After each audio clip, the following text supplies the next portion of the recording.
Good morning.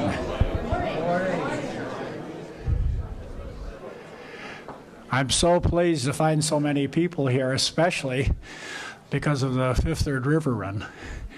My wife and I, we live downtown. We sat for 45 minutes to try to get across the runners.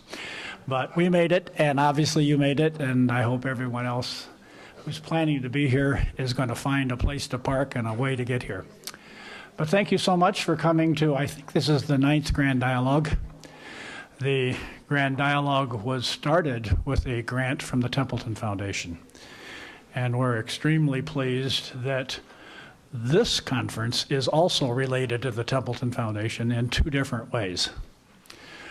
We planned the conference many months ago because the Kaufman Institute received a significant, nearly $1 million grant from the Templeton Foundation to do an Abrahamic approach to science and religion. It was a project that Kelly Clark, our senior research associate, put together and got funded by the Templeton. And part of that project, and he'll tell you a little more about it, but part of that is to bring 30 scholars from around the world from the 3 Abrahamic religions to explore the questions of science and religion. Each year there's a week-long conference. This year, the week-long conference was held at the Fetzer Institute just outside Kalamazoo. So what a wonderful opportunity for us to bring these scholars to the community. And you'll see on the program, not only is our main speaker part of the conference, but so are the responders, and so are most of the breakout sessions. So what a wonderful, enriching experience, international and interfaith experience for this year's Grand Dialogue. The other connection to Templeton is that a couple of weeks ago, we saw the announcement that the Templeton Prize, which was considered by Sir John Templeton to be more important than the Nobel Prize, and he made sure that the funding for it would always exceed the Nobel Prize. The award has been given to many luminaries such as Mother Teresa and Solzhenitsyn, and just a whole host of people, including a number of scientists. And so the announcement was made that our own, now I can say our own because he's back in Grand Rapids, but Alvin Plantinga, who taught at Calvin College for many years and then taught at Notre Dame, and upon retirement returned to Grand Rapids. So Grand Rapids now has a Templeton Prize winner. And I want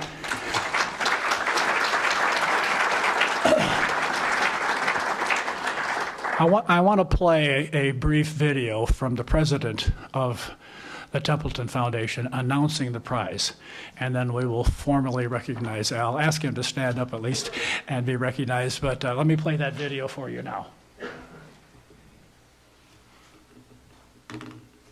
Yeah. Okay.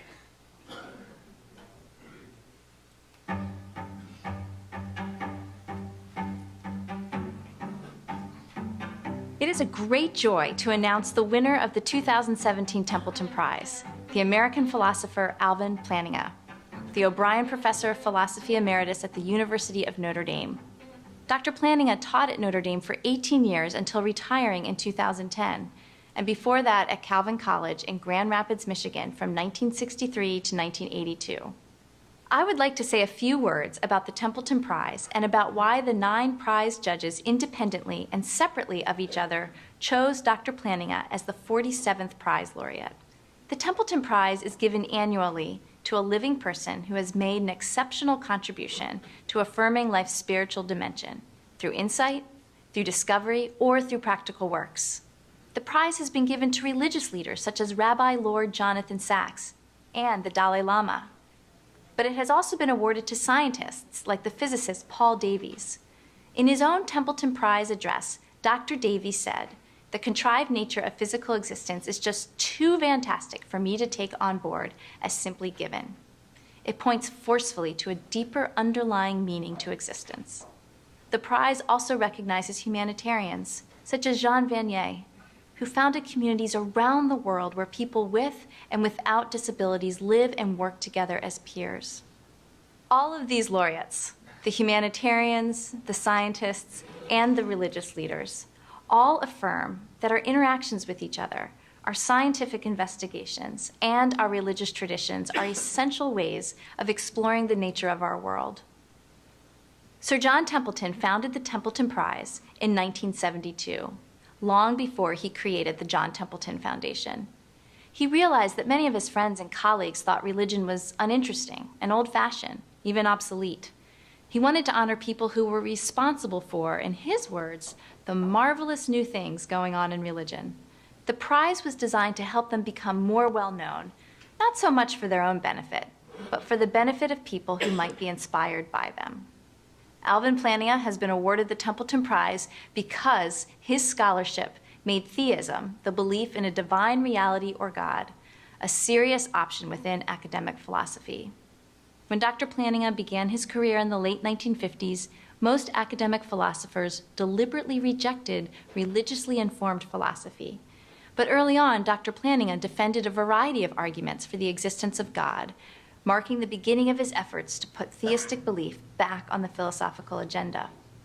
His 1984 paper, Advice to Christian Philosophers, challenged them to pursue work on a theistic vision while continuing to engage with the broader philosophical community. It has influenced a generation of religious philosophers, their students, and now those students' students. Indeed, more than 50 years later, university philosophy departments around the world employ thousands of professors who bring religious commitments to bear on their philosophical work. Not just Christian philosophers, but Buddhist philosophers, Jewish philosophers, and Muslim philosophers as well. Sometimes ideas come along that revolutionize the way we think, and those who create such breakthrough discoveries are the people we honor with the Templeton Prize. We at the Foundation are delighted that the prize judges have acknowledged the work of Dr. Plantinga. He embodies the values that inspired my grandfather to establish the Templeton Prize and the John Templeton Foundation, to promote open-minded inquiry about the spiritual underpinnings of human existence. On behalf of the trustees of the John Templeton Foundation, I congratulate the 2017 Templeton Prize laureate, Dr. Alvin Plantinga.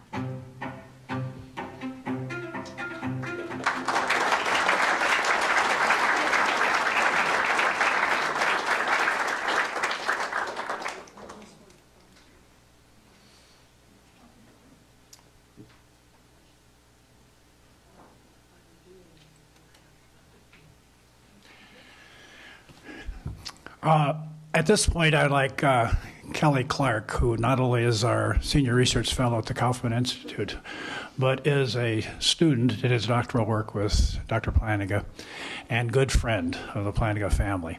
He's going to say a few words also, and then we will formally recognize Al, and he will then also introduce our speaker for this morning. So, Kelly.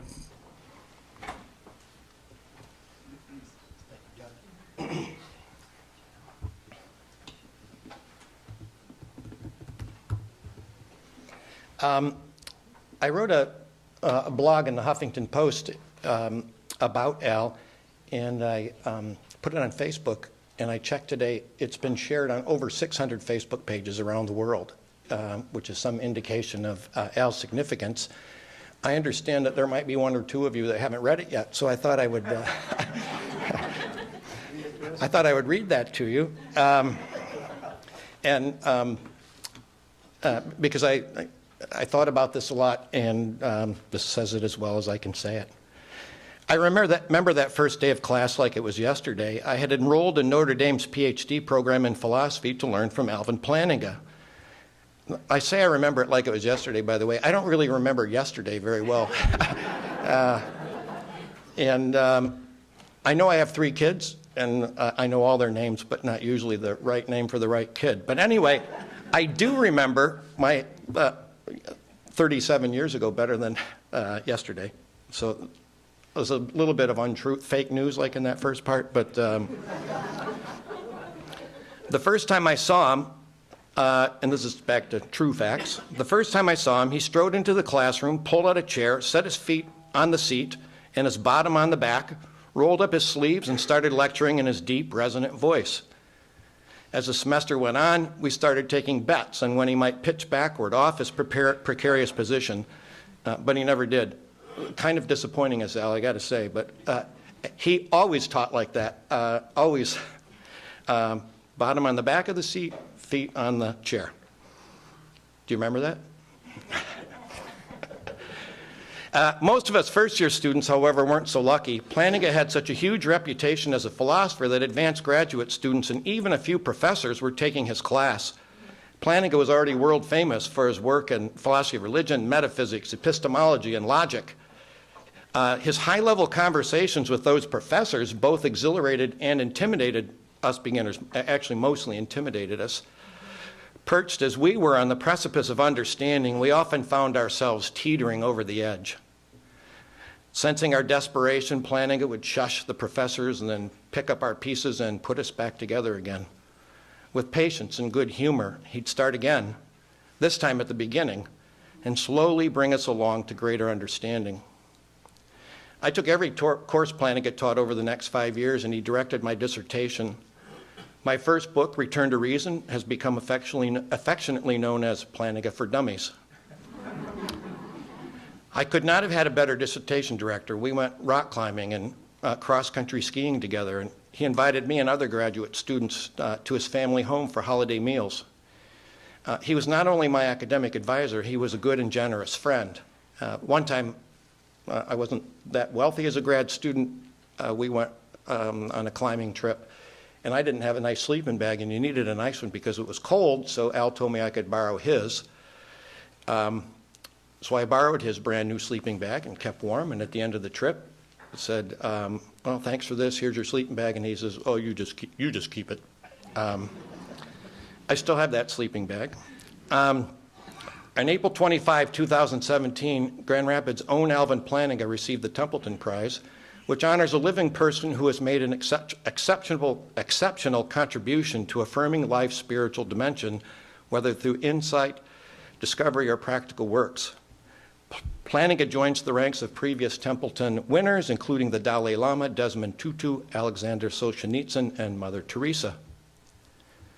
Plantinga's intellectual discoveries have initiated novel inquiry into spiritual dimensions. Here's a way to grasp his influence in this regard. In the 1950s, there was not a single published defense of religious belief by a prominent philosopher. By the 1990s, there were literally hundreds of books and articles, from Yale to UCLA, from Oxford to Beijing, defending and developing the spiritual dimension. The difference between 1950 and 1990 is, quite simply, Alvin Plantinga. Little wonder then that in 1980, Time magazine reported on the resurgence of religious philosophy. When it did, it spoke of a kind of tough-minded intellectualism and dubbed Alvin Plantinga the leading philosopher of God. While Plantinga's free will defense refuted the problem of evil, he humbly concedes that he does not know God's reason for allowing evil. And he is aware that this not knowing can compound, say, the devastating loss of one's young child. And so, uncharacteristic of the professional philosopher, he offers pastoral advice. This is a quote: resist the urge to speak about things you don't know. Sit alongside the one who suffers and share their suffering. I received an email back from Dan Howard Snyder, philosopher at Western Washington University, and he said, this is the Alvin Plantinga I know, and he quoted that. And maybe 16, 17 years ago, Dan came down with a rare and deadly form of cancer. And Al paid for Dan and one of Al's graduate assistants to accompany Dan to fly to Seattle. He was at Notre Dame for the year, to fly to Seattle to get a second opinion, to fly first class to Seattle to get a second opinion. And I think for all of us students of his, that's the Plantinga we know. In addition to his towering intellect and influential writings, Plantinga's inspiring persona, he is bold, charming, humorous, and generous, has inspired thousands of philosophers and theologians around the world. Plantinga's influence has extended well beyond our borders. His works have been translated into Dutch, Russian, Spanish, Polish, Italian, Romanian, Chinese, Japanese, Arabic, German, Farsi, Swedish, Urdu, Hebrew, Turkish, and Korean. And he's given more than 250 lectures around the world.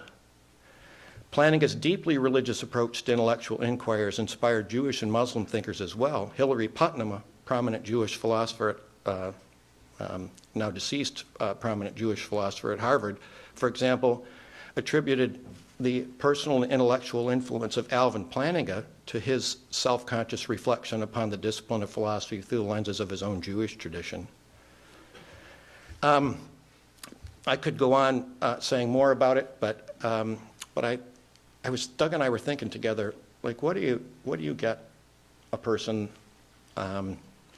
that's getting a cash prize that's greater than the Nobel Peace Prize? And this set me to thinking. When I was first at Notre Dame, I think around 1980 or 81, we went rock climbing. Al and I went rock climbing together. And we had climbed all day long. We had a great time. It was sunny, warm. And but rock climbing's tiring. I got to the end of the day, and I was a little bit tired. And Al says, let's just finish off over here on this one last climb. And I thought, well, that's okay as long as it doesn't get in the way of my enjoyment of the sun. So Al got on to start climbing, and when you climb, usually you have a harness around your waist, and then you take that harness and you like tie it to a tree, or you tie it around some rocks so that if someone falls, now you've got the rope to them. The rope goes up above and down to them. If they fall, it pulls you up, but you're stopped by the rock or the tree. And Al, and I don't want to call attention to his prominent girth, but it was always bigger than mine. And so being outweighed by somebody means you need a pretty good sized tree to tie to. But what I did that day is I just laid back. I didn't tie myself to anything. I thought, he's all right, he'll be all right. And just laid back and was belaying him. And I even had the rope behind my back, which is the worst way to do it. And he sort of looks over and he says, I think I'm going to fall. And I'm thinking, I think you're going to die. And he did fall. And I was laying back just in the sun, just enjoying this. And all of a sudden the rope shot up. I literally shot up. I was laying down. I was standing up. And the rope was coming and starting to creep back over. And once it gets over here, I knew I couldn't hold it with this hand. I knew my body was given friction. And I'm pushing back, and he finally gets on the rock, and I push back even more, and then there's a crack, and I put my whole body in this, like I wedge my body in this crack, and he falls again, and I shoot up, but I'm in this crack, and finally he makes it, much to my relief, because what I was most concerned about was not just Alvin Plantinga dying, but that I would go back to Notre Dame. And the department chair, Michael Lux, who some of you know, would go, "You killed Alvin Plantinga!" And he thought like I had that sort of thing in me anyway. I was already worried. So what I was thinking, Al, is you basically got 30 years on me. And I think we could split this thing 50-50, is what I'm saying. That's what I'm getting to. Anyway. So what do you give someone that's just gotten a $1.4 million cash prize? I thought we'd do this. If you have been philosophically influenced by Alvin Plantinga, would you please stand up?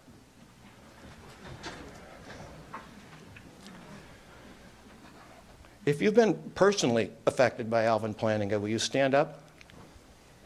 No, you don't have to sit down, Nathan. You can stay up. You just had a picture taken with him. That's personally affected by. And if you haven't stood up yet, will you stand up?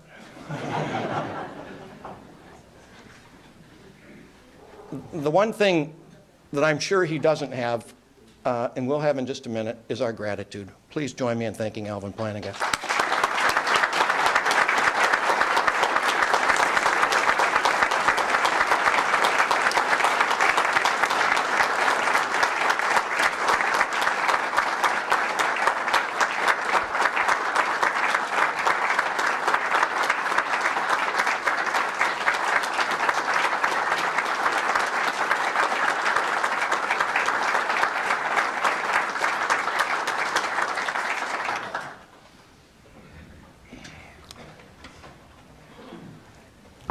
We have copies of Al's most recent book for sale for $10. And also, I'm going to talk about another project that I'm working on now. And why we structured this around this workshop, or sorry, the grand dialogue around this workshop, but there are copies of books by some participants in a workshop I'm doing. If you're interested in interfaith approaches to science and religion or interfaith issues, we're selling all the books at a discount, $10 each.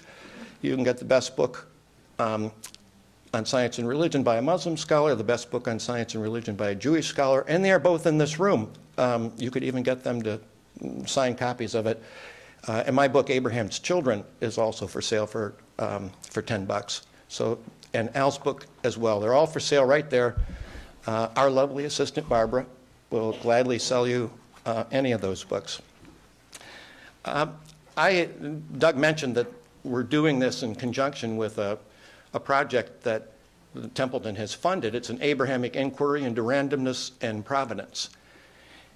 And we at the Kaufman Interfaith Institute have been involved in a couple of years of what's called the Year of Interfaith Understanding, because we figured out people can go and we can talk about interfaith. We can get Muslims, Christians, and Jews together and we can talk about it. And what we usually do is say, you know, our religions are really nice. You can repeat a lot of platitudes, and then people go off and nothing much happens. But we figured out if people do things together, so you go to Habitat for Humanity and you build a house together. Muslims, Christians, and Jews sit side by side with, you know, hammers in hand, pounding on nails, and you turn to your friend and start saying, you know, tell me about your family, or tell me about your kids, or tell me about, and pretty soon you're talking, and by the end of the day you've become friends. And it's this joint project that's helped you leave aside for a second faith completely in some ways, but also faith that around the world tends to, or can divide us. Doesn't tend to, but it can divide us. So I dreamed up this project because I thought thought leaders around the world need to get engaged in working together for peace and compassion. And I thought, like, well, I can't get philosophers to build houses probably, but I can get us together and we can work on a project together. And our project is randomness and providence. So there's a group of 32 that have met for a week at the Fetzer Institute down in Kalamazoo, Michigan, and we've been talking about these issues together. But we also have gotten to know one another. We've shared our lives with one another. And every participant has agreed that they would spend a week together for the next 3 years, a week each year for the next 3 years. We're not just going to come and talk about ideas. We're going to get to know one another. And I especially was concerned that we would get the younger generation informed and inspired to get issues of interfaith and multi-faith on their agendas for their teaching and their relationships with students and for their own communities. Philosophers, academics aren't rewarded for reaching out to their communities.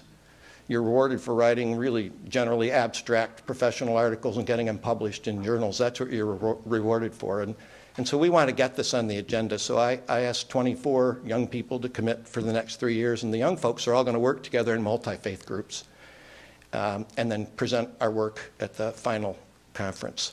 I'd like all the people who are here to stand, who are part of our project.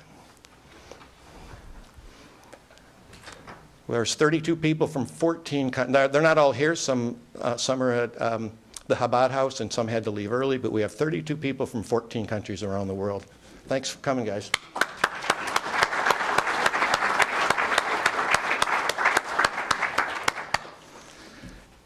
All right, our program proper involves our keynote speaker, Scott Davison. Scott and I go way back. He taught at Calvin College for a while. That's where I met him. And he became a great favorite with my kids. They liked Scott, but Scott had rabbits. So Scott, for years, was the rabbit guy. I mean, our kids still say, I say, Scott's coming. They always say, you mean the rabbit guy? And this is from 27 years ago, probably. So, and my kids are considerably older, but they still love the rabbit guy. I was best man in Scott's wedding, and my daughter was in the wedding. And she was about 4 then, I think, and she had this cute little dress that she says, she'd go around saying, what do you think of my Perky-Winkle dress? It was the cutest shade of Perky-Winkle I think I'd ever seen. Scott's been a great friend for all these years. He also is he's a terrific philosopher, and he's a great speaker. So Doug asked, like, who in our group would be the best to do this? And I couldn't think of a better person than Scott Davison. Join me in welcoming Scott.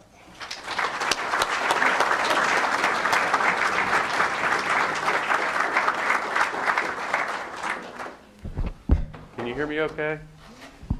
Is this working? Can you hear me all right? Thank you, Kelly. How do you follow that? I am deeply grateful to everybody who's organized our events this week. You know, Doug Hinchy and Kelly Clark, the Templeton Foundation, the Fetzer Institute, of course, and all the people who are participating in this. It's been a wonderful experience for all of us, I think, terrific. Before I talk about prayer, which is the subject of my recent research, I just want to add something. No, I have stories. I don't want to compete with Kelly's stories. She does a great job talking about Professor Plantinga. I also was privileged to study with Professor Plantinga, I just wanted to add that although he's known all over the world for his intellectual achievements, he's incredibly kind and supportive person. And to many of us, he was like a father, like the father we never had. Speak up, please. I'm trying my best. Sorry. For many of us, he was the father we never had. Thank you. When I was in graduate school at Notre Dame in my first year, they wanted to create a promotional photograph to advertise the philosophy program. And they gathered together some graduate students, as you can see here, some of whom became fine philosophers in their own right, except for the shady guy in the back who never amounted to anything. I never did trust him. He had more hair than. He had more hair than too. But it was a delightful privilege to study at Notre Dame with Professor Plantinga, and I'm just grateful to have an opportunity to be part of this. And thank you, Al. Just about a month ago, my book was published by Oxford Press 2 months ago in the United Kingdom about petitionary prayer, and that's the topic I want to discuss today. This is a philosopher's talk. I could mention the fact that you could purchase my book at Oxford's website, and I could share with you the author discount code because it's quite expensive. Or I could point out that you could buy it on Amazon.com if you're a Prime member, but that would be inappropriate advertising, and I wouldn't do any of that here. It would be taking advantage of this opportunity. I won't do that. I don't encourage my friends to buy the book unless they're philosophers because it's very abstract and very expensive. But I want to talk about some things that are in the book today. You know, as a Christian philosopher, I find myself sometimes playing two different roles. Sometimes I feel like I'm playing the role of the coach, where I'm trying to help people navigate ideas in a practical way. And sometimes I feel like I'm playing the role of the referee, who's just sort of explaining, this is how I see it, these are the ideas, this is how they relate to each other. Today I'm playing more the role of the referee than the coach. And so my message about petitionary prayer is sort of fragmented and in some ways disappointing and maybe not very helpful, philosophical in that sense, but designed to provoke thought and to help us to try to think about prayer in a different way. It's just some of the things that I talk about in the book. I'm going to address these questions here, and we'll have a couple of responses after, which will provide a different perspective on prayer, and I think it'll be helpful for our discussion. So I'm looking forward to hearing about your thoughts on prayer. I think the Grand Dialogue is a terrific event, and it's delightful to be a part of it, especially in this capacity. Where I grew up in Ohio, there was this Baskin-Robbins ice cream chain. I don't know if you know about this, but they advertise that they always have 31 flavors available to choose from. I like to remind my students there are 31 flavors of Christianity, at least. You know, and I've discovered this week there are 31 flavors of Islam and 31 flavors of Judaism also. Mine maybe is number 32. I don't know. So, you know, when we talk about these things, we can't help but reveal some of our assumptions theologically, and I will talk a little bit about Christian teaching, but we have to be sensitive to the fact that we have some theological differences. Of course, in this short time, I will just be skimming the surface of some of these issues because it's a very big and complicated set of questions that come with petitionary prayer.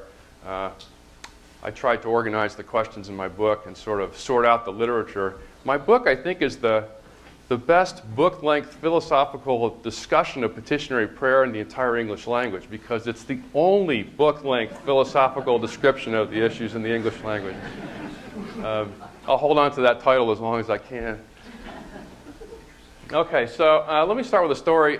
Exactly 2 years ago, I was with my father-in-law, recently retired Reverend Donald Clapp from LaGrave CRC here in Grand Rapids, and we were camping up in the Sylvania Wilderness. You know the Sylvania Wilderness? If you're from Michigan, it's up here in the UP, you know. So it's a very remote place, and I have 3 children, but my middle child is the most adventuresome, and he wanted to go. I'd been before several times.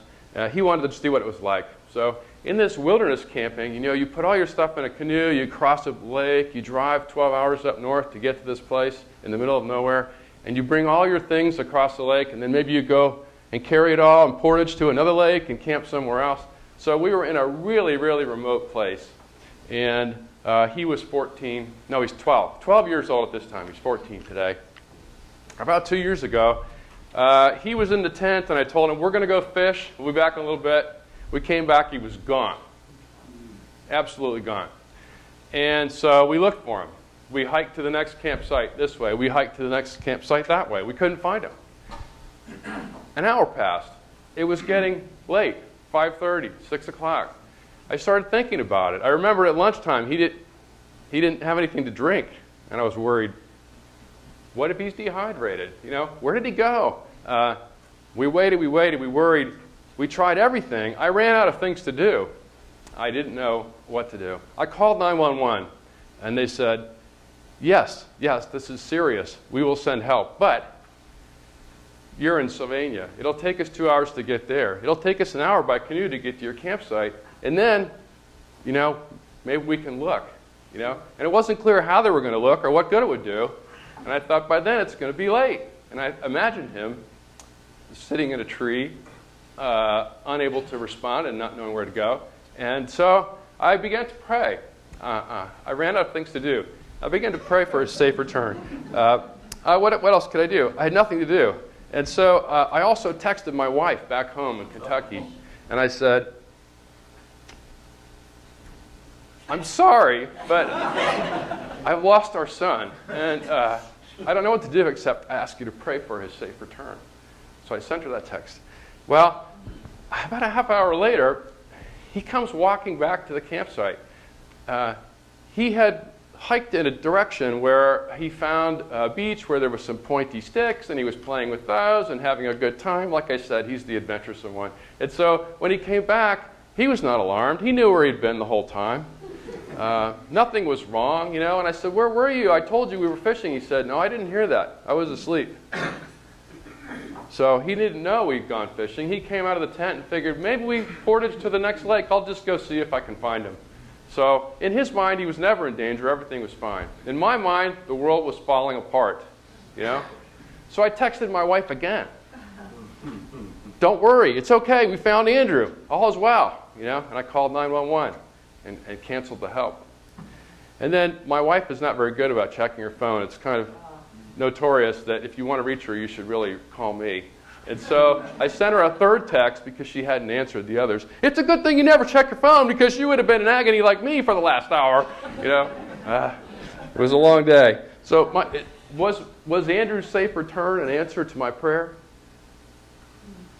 Yeah.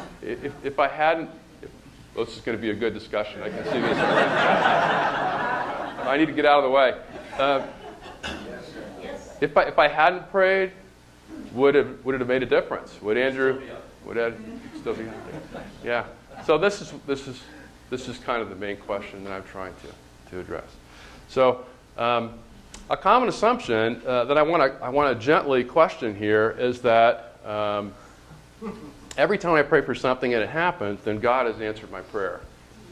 And I want to push a little bit on that assumption. See what you think about the way in which I push on it. Okay. So I'm not saying I don't want to deny some other things. For instance, I want to say that in some way God is the cause of all good things. I want to say that. And I want to say also that we should always be grateful to God for good things, even if we don't know exactly why they happen. And in the case of Andrew, I was, of course, very grateful for his safe return, right? But I do want to question the claim that every time I pray for something and it happens, then God has answered my prayer. Okay, so that's my question. There are lots of different kinds of prayer, of course, as you know. I don't have all the types up here, but, petitionary prayer is when you ask God to do something. There are other kinds of prayer. Prayers of praise and adoration and confession, prayers of thanks, prayers of lament. And I can't talk about all the kinds of prayer. I want you to remember that there are lots of kinds of prayer. And that when you're told to pray, you're not always told to pray in the petitionary way. I'll come back to that later. Okay. When you talk about petitionary prayers, they have certain components or parts. I talk about this in the book a little bit more detail. But you can think of them as having three ingredients. There's the petitioner, the one who makes the request. There's the thing requested, which I like to call the object. And there is the act of the petitioner requesting the object, the offering of the prayer, you might say. Now, these petitions could be general or they could be specific. They could be specific in the sense like, please return my son safely to me. Or they could be general as in, thy will be done, right? They can also be public or they can be private. In my case, my prayer was private. I didn't say any words. But we have public prayers also, where people express publicly a request to God. They could be prayers for other people. They could be prayers for yourself, or they could be prayers for something to happen. So there's a lot of different kinds of petitionary prayers, and you can draw even more distinctions if you want to. In the case for the rest of the talk, I have in mind, for the most part, a situation where I'm asking for something that has to do with somebody else. That's the kind of case I have in mind, but there are all these other cases too. So that's the kind of thing I'm imagining talking about, but trying to speak in a general way about this. Why should we ever pray in the petitionary way, you might ask?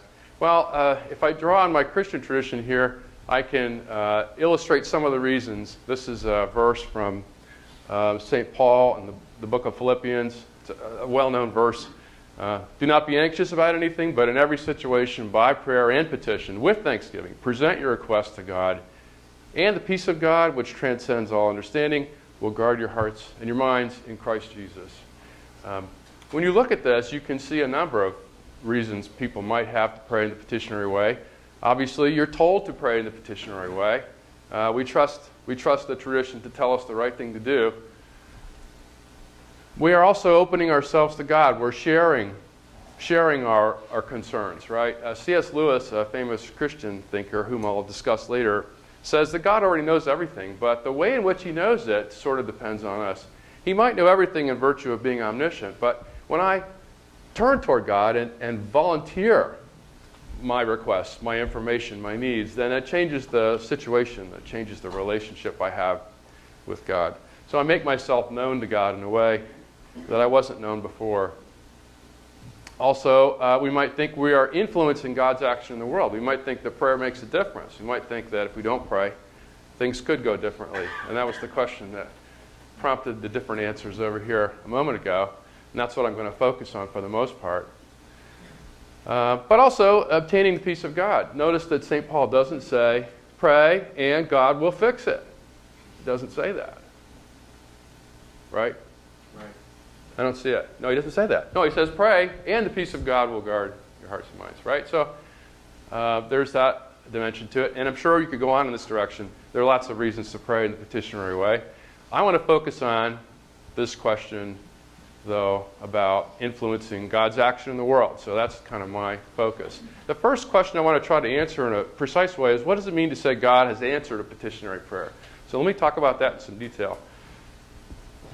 I think people often say things about this that are interesting. People say often, God answers all prayers, but sometimes the answer is no. Right? I'm sure you've heard this before.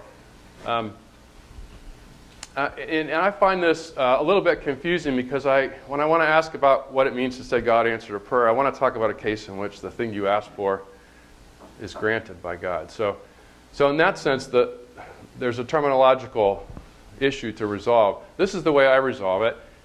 It's not completely satisfying, but this is how I'll use the words. I'll say God answers a petitionary prayer only if God actually brings about the thing that was requested. In the case of a specific prayer, it's maybe easier to judge that. In a general kind of case, it's harder. But I'll say that God replies to a petitionary prayer only if God responds to it, not by answering it, but in some other way. And so what I would like to say is that God responds to all, or replies to all petitionary prayers, even if he doesn't answer all of them. That's the way I'll use the words. Does that make sense? So when I say answer, I mean the thing comes to pass that you requested. Not just that God says no. Here's an example of this. St. Paul in 2 Corinthians talks about this thing. We don't know what it was. We have theories about it. This thing, a thorn in the flesh. In order to keep me from becoming conceited, I was given a thorn in my flesh, a messenger of Satan to torment me. 3 times I pleaded with the Lord to take it away from me. But he said to me, my grace is sufficient for you, for my power is made perfect in weakness. So Paul's prayer was to have this thing removed. We're not sure what it was. In my terminology, God replied to the prayer, but he didn't answer it because he didn't take away the thorn in the flesh. So there was an answer of sorts, but the answer was effectively no for this reason. Does that make sense? Okay. So I want to look a little more closely in detail then about what it means to say that a prayer was answered. And I'm going to do this with reference to some other cases of requests and answers that are familiar to us. For a request to be answered in general, the offering of the request has to play an essential role in explaining what happened. So there has to be a connection that's not accidental between the offering of the request and the response in terms of providing an answer. So for instance, if I ask my neighbor, this isn't my neighbor, but I just Googled hedges trimming to get a picture. It's a fictional example. I have really good neighbors. I kind of hit the lottery that way. But if I ask my neighbor to trim hedges between my house and his house, and he does trim the hedges in response to my request, if he had not planned to do this, let's say, and says, okay, I will trim the hedges because you asked, that's a clear case of responding to a request. By contrast, if my neighbor and I are not getting along very well, and I ask him to trim the hedges, and he was going to trim them anyway, and does trim them, but is even inclined to not trim them just because I asked, but does trim them, then it's not a response to my request. It's almost despite my request that he trims the hedges, right? It depends on his reasons for doing what he does, whether my request plays a role in terms of counting that as an answer. It's not enough that it happens after I asked. The asking has to play a role in explaining the answering. So it has to come about in part because I requested it. And I can say more about this in detail later if you're interested. I have a very precise way of describing this, but I don't want to burden you with it today. Here's another example. If you're at an airport in China and a police officer shouts at you, "Wei xiang paxia," and you don't know what that means because you don't speak Chinese, but it's very scary because it's a police officer and you're in an airport and you duck. Well, you've just done what the officer told you to do by luck. The officer told you to be careful, take cover. Well, that's what you did. Not because you understood, right? Just by luck. It happened that what the person told you to do is what you did, and that doesn't really count as answering the request, right? Because it wasn't based on your understanding of what was said. That could happen too. So we have to have some kind of connection between the request and the offering of the request and the reply. And so in the case of God, I want to say the same thing. In order for something to count as an answer to prayer, God must have brought it about in part because it was requested in prayer. That must play some role in God's decision or action. That means that somehow God has to be aware of my prayers before God decides what to do in response to them. How is it possible that God is aware of my request before God decides what to do? Well, different people have different answers to this question. And I'm not going to try to settle this question, but I just want to mention the sort of three main contenders in terms of how people think about this. because they kind of approach it slightly differently. I don't remember why I have that up there.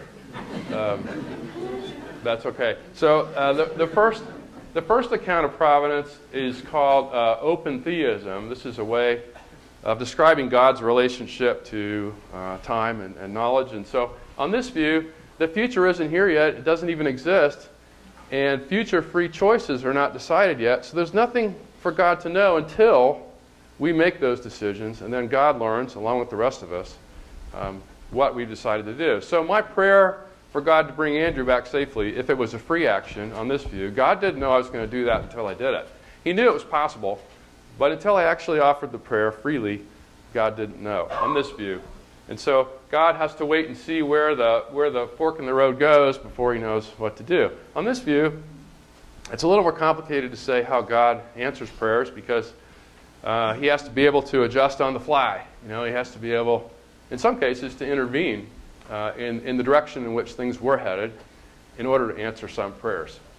That's only one perspective, and some people are uncomfortable with that because it means that God doesn't know the future. He only knows what's possible until he sees what happens, and then he knows. But it's gaining traction. It's much more popular than it was 20 years ago. This view is gaining traction on the other competitors. Again, I'm not trying to settle the question about which of these three views is right one. I just want to kind of gesture at them. A second approach is called eternalism, and this picture is supposed to illustrate it. God sees timelessly all of history from eternity, including our free choices, and then he decides from eternity how to respond in the world. God is outside of time altogether. The famous analogy here is from St. Thomas Aquinas, and you can't really tell what this is, I realize. It's a train of wagons. Like I said, I didn't take this picture. I got this from the internet when I Googled train of wagons. And there they are. And so St. Thomas says if you're in one of these wagons, like this one, you can only see the wagon ahead of you and the wagon behind you, but you can't see the whole train of wagons. But if you're up at the top of the mountain looking in the valley up here, from where we are, looking down, you can see the whole wagon train at once. And he says God is like that. God is outside of time, and so he sees everything at once. And this view has certain advantages. It has other disadvantages, but it does explain a way in which God could be aware of our prayers before we make them, and then he could respond from eternity by arranging the world so that it fits what was asked. So in the case of Andrew, it might be the case that God's outside of time and knew that I would pray for his return and arranged things so that he knew exactly where he was going, and then he came home safely on his own. That could be maybe an answered prayer, right? And then the third view is called Molinism, and this is a kind of a complicated one. I'm not going to spend much time on it, but the idea here is that God knows the future in virtue of inferring what will happen based on knowing what would happen in every possible situation. God knows for any person who could be placed in any situation what they would freely choose to do, and then he knows what kind of situations he will place them in, and then he knows what they'll do as a consequence. So there are a number of ways to try to explain the mechanics of this. I'm not really focused on the mechanics of it. I'm more focused on being precise about what it means to say God has answered the prayer. So I just wanted to make clear that there were different ways to go here. All right. Now, when you talk about what God might do in response to prayer, it's important to realize there are certain constraints. Constraints on God, even. So, here are the constraints on God. See, they prevent God from doing things. That's constraints. See? It's kind of a Greek reference there. See? Zeus's thunderbolt can't quite get past the constraints. So, are there constraints? Well, most people have agreed that there are logical limits on God's power. God can't create a square circle or an married bachelor. He can't make contradictory things happen. God can't do what's intrinsically evil, even if we ask and plead for him to do that. He can't do that because it's contrary to his perfection. Because God has a providential plan for the world, depending on how you spell it out, there will be things, petitions, that seem perfectly fine to us. God should be able to do this, it might seem to me. But because it doesn't fit with the divine providence and God's plan for the world, God won't answer that. It could be that way. It's hard to say exactly whether providence is specific in a way that would rule out certain things or not. So there are certain constraints on God. In order for our prayers to be answered, based on what we've said, there has to be some kind of space among God's reasons for the prayer to make a difference. They have to have some kind of role to play in explaining why God does what God does in order to count them as answered. So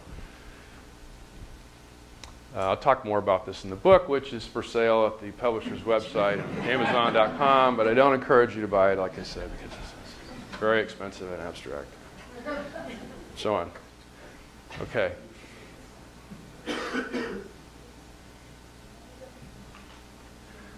I want to remind you that there are lots of different reasons for praying the petitionary way.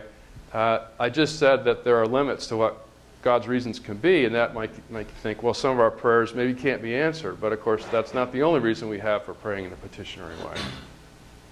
I'll remind you about that again later. Sorry, there's a little delay between pushing of the button and the granting of the request here. Okay. All right, so I want to... There's a rattle, too, and the rattle makes me nervous. You know, it's not good when things are loose. So I want to shift gears just a little bit and talk about science and petitionary prayer. And so I want to say something about science and knowledge, and then I want to talk about some studies. There have been some studies on petitionary prayer I think are very interesting for various reasons. And then I'm going to come back to the question of whether we know that prayers are answered. Okay. So science, of course, is not infallible. You know, science is wrong sometimes. Cholesterol is good for you, cholesterol is bad for you, this cholesterol is bad for you, this cholesterol is good. There's an interesting argument among philosophers called the pessimistic induction.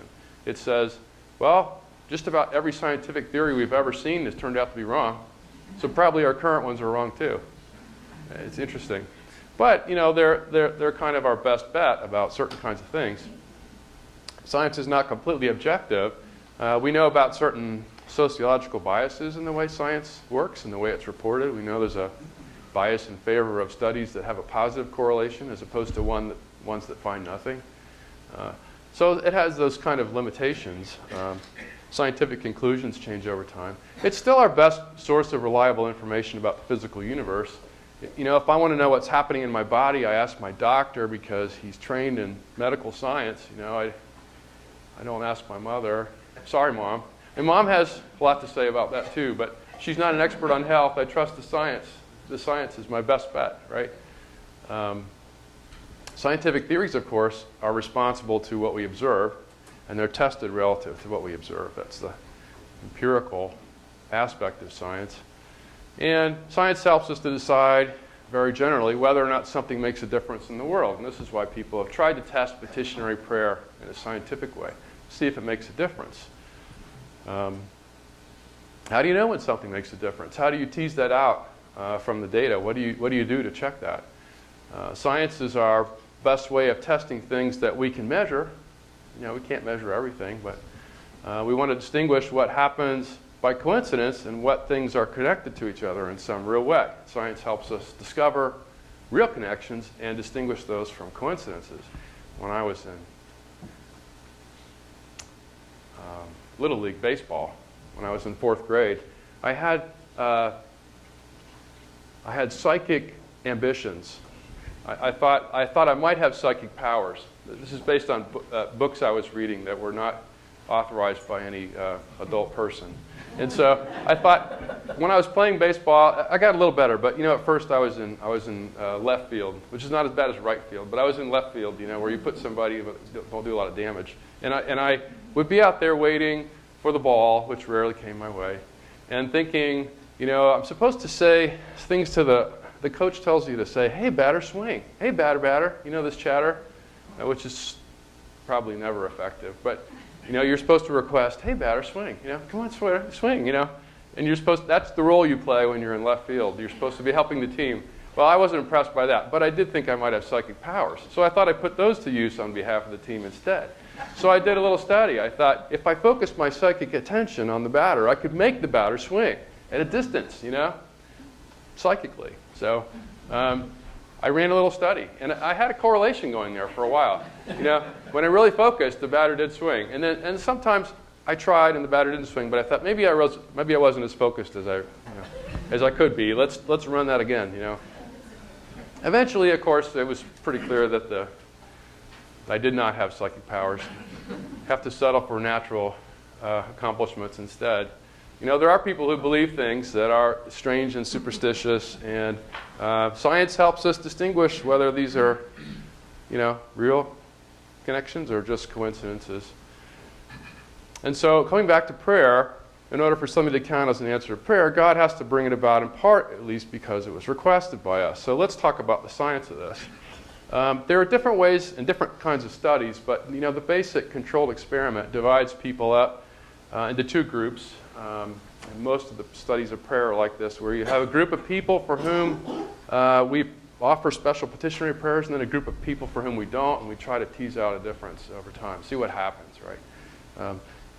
Here's a study that involved 990 consecutive patients in a coronary care unit, which is a significant number of patients, right?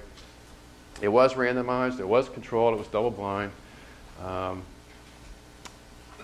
The first names of the patients in the prayer group were given to a team of outside intercessors, you know, professional prayer people who were praying for them daily for 4 weeks, and the patients didn't know whether they were in the prayer group or not. There's another study, it's kind of funny, I'll mention it later, it was much bigger, in which patients were told that they were being prayed for. And when the results came in of the study, one of the researchers wondered if it was a good idea to tell them that they were being prayed for, because he worried that some patients thought, is it that bad? They're praying for me now? Like, what about the medical approach? You know, can we get to the prayer later? You know, is that okay? But in this case, they were not told. So there was a double blind. The researchers didn't know, the patients didn't know, and there was some slight difference in the recovery of the patients for whom prayers were offered. The conclusion of the researchers was that prayer may be an effective adjunct to standard medical care. But this study is kind of the exception, and when you look at other recent studies, the most recent ones, the larger ones, they don't find any significant correlations between petitionary prayer and patient recovery. In fact, in the most recent study, there was a slightly worse turnout for the ones for whom petitionary prayers were offered. So the scientific evidence doesn't come in very good. I mean, it doesn't seem to show anything interesting in terms of a correlation. Now, what conclusion should we draw from that? Should we decide then that prayer doesn't work because science tells us it doesn't work? Well, if you're like me, you should find these studies a little strange and a little weird and a little puzzling. You know, it's not like you're studying the effect of the solar wind or something where there's just some blind force that you want to measure. You know, you're talking about God, right? Talking about God, a person who has a plan for the world. And so I have some hesitations. I have questions about these studies, and I talk about this a little bit more in the book. How do we know that those people in the control group didn't have as many people praying for them as those in the prayer group? Right? I mean, you can't prevent people from praying for others. Can you imagine the scientist who tries to create that study? You know? You can be in the study as long as your relatives don't pray for you. Do you agree? Will you sign on the line? You know, consent to conditions like that?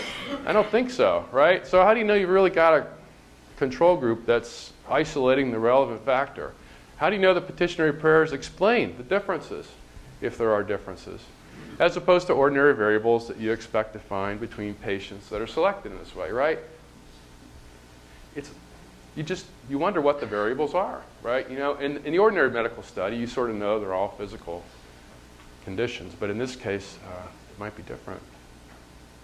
Also, even if you had a really striking correlation and you had miraculous cures, how would you know that the petitionary prayers made the difference instead of some reasons that God had that were unknown to us? And that takes me off into a different direction. How do you know what the cause was? How do you know that the prayers played the role? Even though there were prayers and there were miraculous recoveries, how do you know that the recoveries were caused by the prayers? So that takes me off into a new question here. When we talk about specific cases, instead of scientific studies of groups, we have people tell us all the time, this person was in this situation, there was a prayer offered, the person got better, right? Specific cases, we probably all know cases like that. Do we know the petitionary prayer is the thing that made the difference? In the case of the prophets of Baal, or Baal, Baal or Baal, I've heard it both ways. Those prophets, you know those bad prophets? You know, in the Hebrew scriptures, there was a showdown with Elijah, right? And Elijah says, I'm going to call down fire to consume my pile of wood, but you try to do that, and we'll see who wins. And I'm going to put water on my wood because that's not going to make a difference. And Elijah prays, and the fire comes down from heaven and consumes. This is a photograph right here of the event, depicting the actual consumption of the wood by fire. And so in that case, we're sort of told this was the difference. The prayer was the difference, right? In our lives, it's not always clear. We're not told maybe clearly in the same way that the prayer was the difference. It's a little less clear what's going on. Answered prayer, does involve God's reasons. But how do we know? Do we typically know what God's reasons are? Do we know enough to say that the prayer was playing a role that explains it in a way that means that it's an answer to prayer? So, we have somebody here who's sick, and we have somebody who prays to God and asks for that person's recovery. And then we have God acting on the person, and the person rejoices. That's what we assume is happening in these cases. But do we have access to all the pieces of this to know that that's what happened? That's my philosopher question. The petitioner rejoices as well, right? As the petitioner should. So I'm going to talk briefly here about the epistemology of answered prayer. I'm not going to go deeply into epistemology, but I want to talk briefly about the question, how do we know? And I want to offer a little bit of an argument here that I think is probably right. Sometimes we don't know God's reasons regarding particular events. You might strengthen that. You might say, typically we don't know, or never know, maybe. But I'm content just to say sometimes today. If you look at the case of Job, this is an interesting example, right? Because in the case of Job, Job is a righteous man and prospers, and of course, never discovers that there's this side bet going on between God and Satan about whether or not he'll crack under certain pressures, right? And I always challenge my students when we talk about this, whether or not God wins the bet or Satan wins the bet. After what happens at the end, it's an interesting question. But Job never finds out any of those things. What happens to him is just a string of bad things, right? Which prompts a kind of challenge to his faith, which kind of ends well, maybe. For Job, he seems to think he's in a better place at the end than he was in the beginning. I heard about you, but now I've seen, he says. But in the case of Job, we place ourselves in the position of Job instead of in the position of the reader who knows what's going on behind the scenes and knows God's reasons. If we are in Job's position, we don't know what's going on. We don't know God's reasons at all, right? And we're never told God's reasons. God says to Job, where were you when I made the world? You don't know how this thing works. This is complicated. You don't understand it very well. So I think, we probably are inclined to agree that sometimes we don't know God's reasons regarding particular events. So sometimes we don't know that the offering of a petitionary prayer played a significant role among God's reasons regarding particular events. We just don't know sometimes what role the prayer played. We know the prayer was offered. Believe God heard the prayer. Believe God will respond in some way, but we don't know when the thing happens if the prayer played that role in God's reasons. So if the offering of the prayer doesn't play a significant role among God's reasons, then of course the prayer was not answered, even if the thing came to be. It could have been part of God's plan for the world, whether I prayed for it or not. Right? The prayer might not have made a difference. I don't know until I know what role it plays in God's reasons. And maybe I don't have access to God's reasons, so I don't typically know. Or sometimes at least I don't know whether prayers are answered, even if the thing that I request comes to pass. I think that's a fairly modest conclusion. Sometimes we don't know. Unless we have some kind of special information, or revelation, or confirmation from God, which we may have, but we don't always have, and we may not have been told to expect that either. So the question I was raising was about this claim. Every time I pray for something and it happens, God has answered my prayer. And I was saying, I'm not sure about that. It's not that I want to deny the idea that in some way God is the cause of every good thing, or that we should always be grateful to God for good things, even if we don't know exactly why they happen. I'm not questioning that either, right? But I am sort of questioning whether we should assume that every time I pray for something, and then it happens, that God has answered the prayer. Pushing on that a little bit and saying maybe we should be more hesitant about that. There's a fascinating book by an anthropologist, I don't know if you've heard of this, who immersed herself in a couple of evangelical Christian communities for a couple of years and tried to learn how people learned to pray in the petitionary way. And she's not herself a Christian, but she's very sympathetic. She really immersed herself in these communities. And at the end of her book, she says something like, I came to understand how people see God in the world. And she describes the mechanisms of attention and training that help people to see things as answers to prayer. It's a really fascinating book. I recommend it if you're interested. But when you read that book and you think about the mechanisms that are involved in learning to see the world as answers to prayer, it also makes you kind of self-conscious about how you think about prayers for yourself. It had that effect on me. And there are certain things that pull us in the direction of assuming that when we pray for something and it happens, then it was because of our prayer. I think these may be things that we should be aware of and maybe resist a little bit. You know, we tend to assume that we are in the center of things. We tend to assume that everything that happens in the world somehow pertains to us. And, you know, it may be, you know, we have to fight that a little bit. We look for patterns. We look for causal explanation in terms of things we know and control. This is probably hardwired into us. This is probably some kind of strategy that we can't help in terms of looking for patterns and formulating theories in terms of how to control the world. We look for patterns. We look for explanations. And if we pray and it happens, we might think this gives us some measure of control over things we don't normally control. In the case of my son Andrew, as I described, I turned to petitionary prayer when I ran out of things to do. You know, I tried everything that I could do, and I ran out of things to do. The best line in my book, you don't have to buy it now, I'll tell you. The best line in my book, the only one I'm really happy about, is that it says, we don't ask God to pass the salt. Because, you know, somebody else can do that. You know, we ask God for things that we feel like we need help with. You know? Things that only God can do. You might disagree with that. You can talk to me about that. So we do this. We also tend to assume that what we do makes all the difference. You know, that we're probably hardwired that way to try to look for the effects of our actions. And of course, the world is big and complicated and interconnected and also complicated twice. It's really complicated. See, not just complicated. It's, you know, complicated again. So, you know, that's a lot worse. You know, so that's a pretty good takeaway for today. And so, you know, we have to keep these things in mind. Our understanding of the world is incomplete and partial at best, despite our best scientific efforts, theological efforts. So, you know, we have to be humble about this. Now, what does this say about Christian teaching and about petitionary prayer? I want to share with you sort of one interesting puzzle from Christian teaching, and then I want to talk about faith, and then I'm going to be done. So, heading into the final stretch here. Of course, not every command to pray is a command to pray in the petitionary way. I mentioned there are lots of types of pray.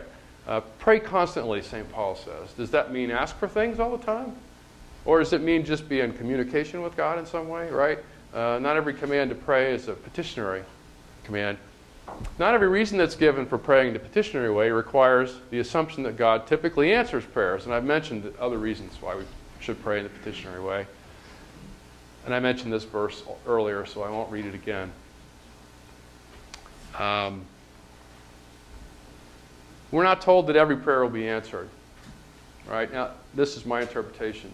You might disagree with this. I'm going to quote some more things in a minute. Even if every prayer receives a reply, some reply or other, we're not told that every prayer will be answered in my sense, in the sense that God will do everything you ask God to do. So here I'm going to talk about a puzzle from C.S. Lewis about prayer. It's a letter he wrote to his local clergy. He said, I've got a problem. I'm worried about something about prayer. Could you help me figure it out? And as far as I know, his clergy never answered. Never tried to solve the problem. And I'm not sure what the solution is. I have an idea of it. It's not a solution that C.S. Lewis himself liked. For some Christians, of course, C.S. Lewis is a very prominent Christian theologian. He might even be seen as you know, a kind of founder of the faith. I thought that was a clever animation. I didn't get the big laugh. I was hoping for a bigger laugh. But that's okay. So here's his puzzle about prayer. He says, look at the teachings of Jesus. You'll see in the Gospels there are two patterns that Jesus recommends when he talks about petitionary prayer. And he calls them the A pattern and the B pattern. The first one is the A pattern involves this idea that you're saying, God, would you do something, but I really want you to do whatever your will is. And you see this in the story of the Garden of Gethsemane before Jesus' arrest, where he's anticipating what will come the next day, and he's saying, I wish this cup would pass from me, but not my will, but thy will be done, right? So there's a request, but it's always bracketed by this kind of idea that, but I'm not sure that this is what's best. I want you to do what your will is, So I'm asking for something, but, I'm going to be happy with what you decide to do. There's a kind of hesitation about the request, And then the second pattern is this, what he calls the B pattern. And here's an example. Truly I tell you, if you have faith and do not doubt, not only can you do what was done to the fig tree, when Jesus cursed the fig tree, but also you can say to this mountain, go, throw yourself into the sea, and it'll be done. If you believe, you'll receive whatever you ask for in prayer. Whatever you ask for. And Lewis says, this sounds like I should ask without saying, thy will be done. I should say, I want this. And if I don't doubt, and if I have faith, that'll happen. That's the pattern of the teaching. It sounds like a very different approach to a request. And Lewis says, I don't think I can pray in both ways at the same time. Like, I can't do it. Like, psychologically, it's impossible. Either I say, thy will be done, which implies a kind of hesitation, or I say, this, I want this. And I'm not doubting and I'm not hesitant, right? He says, I feel a pull in here that I can't resolve. I can't pray in both ways at once. The B pattern, he says, requires a kind of faith that he says, I don't have it. I just don't have it. And maybe it would only come as a gift from God. It's not something I could even generate on my own. And then he wonders, maybe God would give it to me if I prayed, but which kind of prayer would I use to ask for it? Would it be thy will be done, or would it be give me the faith already? I demand the faith. So this is all in his letter to his local clergy. And so Lewis asks, what should I do tonight? How should I pray tonight when I do my prayers? And unfortunately, like I said, they didn't answer. So he was left with his puzzle, and I'm kind of left with the puzzle a little bit too, as I'll explain. There is one way to try to resolve it, and I'm tempted by this. What you could think is, well, maybe that B pattern where you say, with total faith, the mountain be cast in the sea, maybe that involves some kind of implicit qualifier, something from the A pattern, like, mountain be cast into the sea, if it's your will. Right? So then if I always pray according to God's will, if I pray in the confident way, maybe then my prayers will be answered.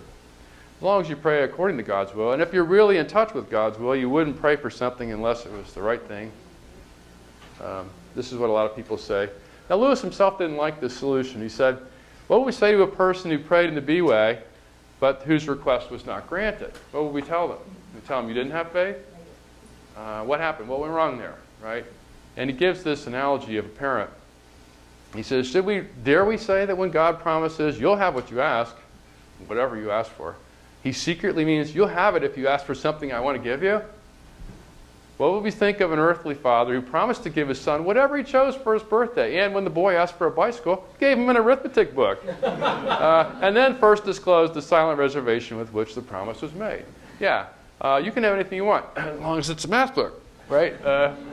Lewis says we would think that father was kind of a scoundrel, I think is the word he uses, something like that. So Lewis himself doesn't like this idea, but I'm sort of tempted by it anyway, because I don't really know how to resolve the teaching.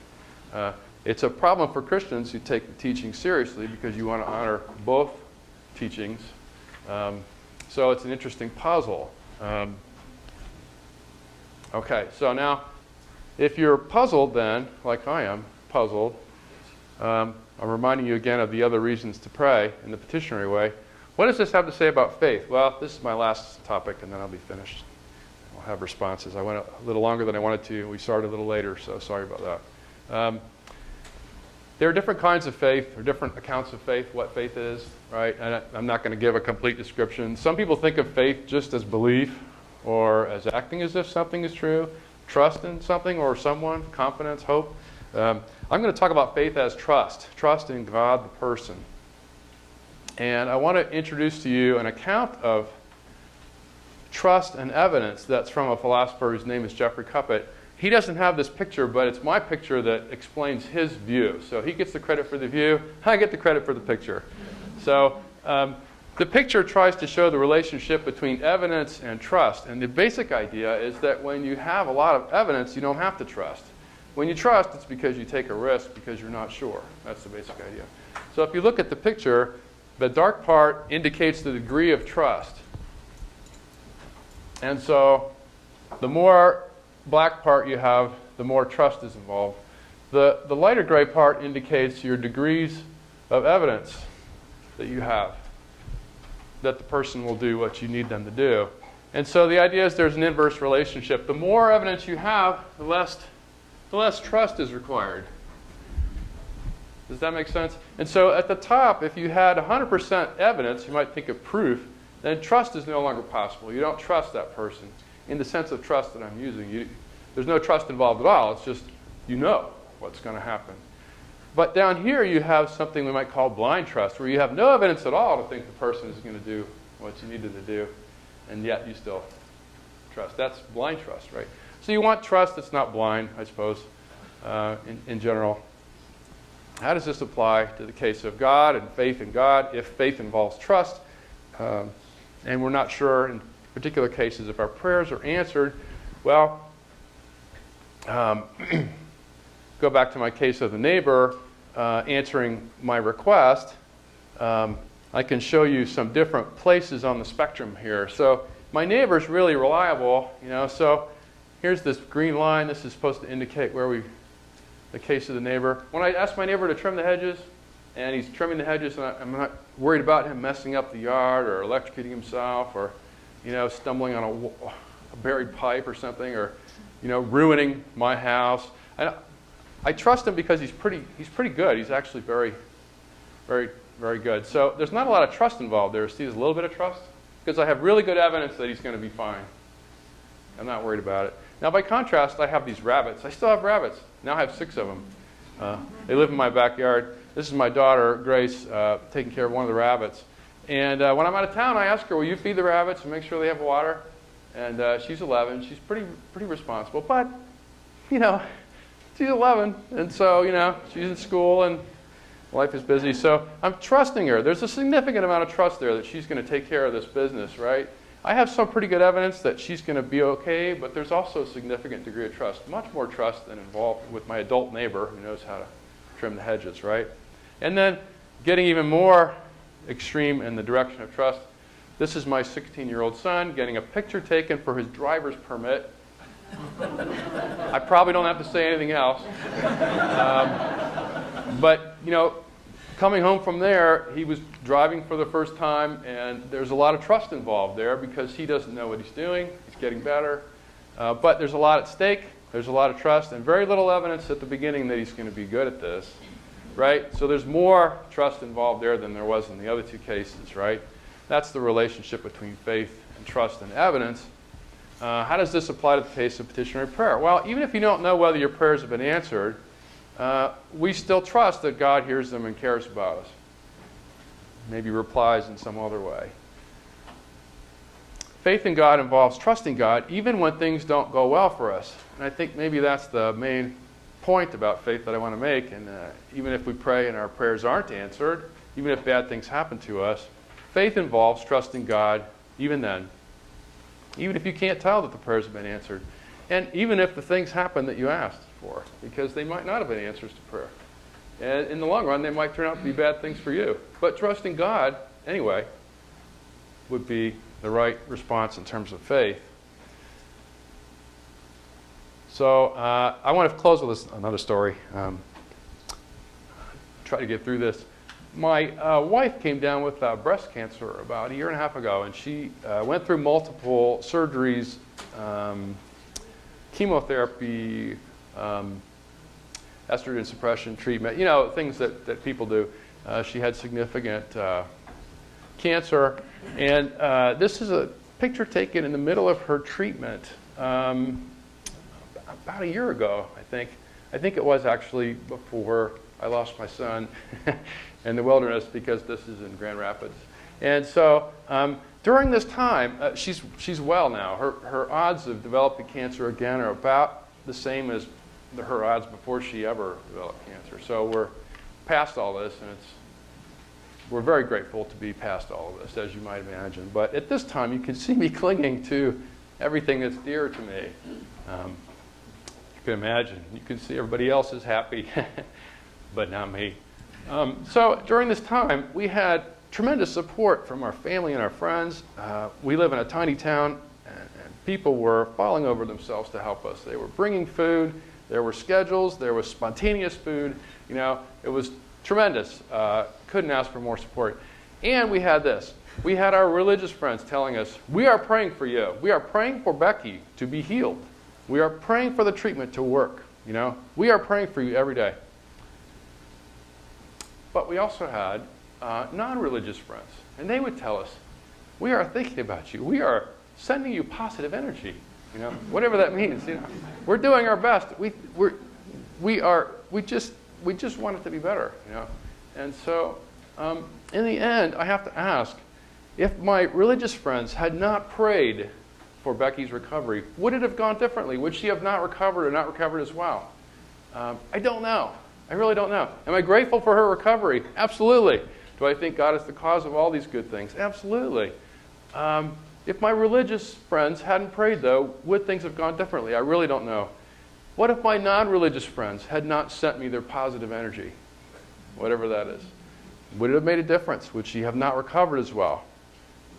I don't know. I really don't know. I'm grateful for their support, either way, right? And I trust, you know, that with the little faith I have, I trust that, you know, things are going to work out. I don't know that, but I trust. I trust anyway. And so this happened while I was finishing my book about prayer. So that was a very interesting combination of things.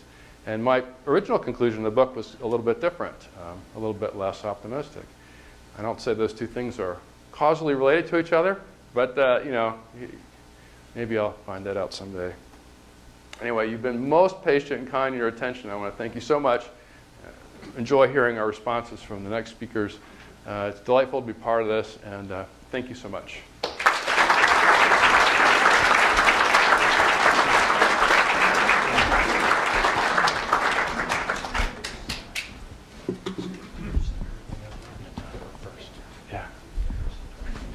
Do you want to do? Our first speaker is an astrophysicist a physicist, not an astrophysicist. He's a very down-to-earth physicist. From Bar-Ilan University, Nathan Aviezer.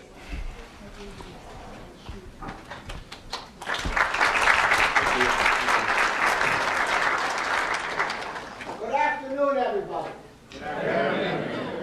I'm an Orthodox, my name is Nathan Aviezer, which is not important, but I'm an Orthodox Jew, which is important. And therefore I wish to welcome you with the typical Jewish welcome, Shabbat Shalom. May you have a Sabbath of peace. This is our Sabbath on Saturday. Now, we've just been told that when good things happen, they come from God. Well, something very good happened to me. Some time ago, I was sitting in my office minding my own business, and I got this email from Kelly saying, would you like to participate in this conference about whatever it's called? Well, I didn't know anything about it, but I said, yes, why not? What do I have to lose? And I've come here, and it's been absolutely marvelous.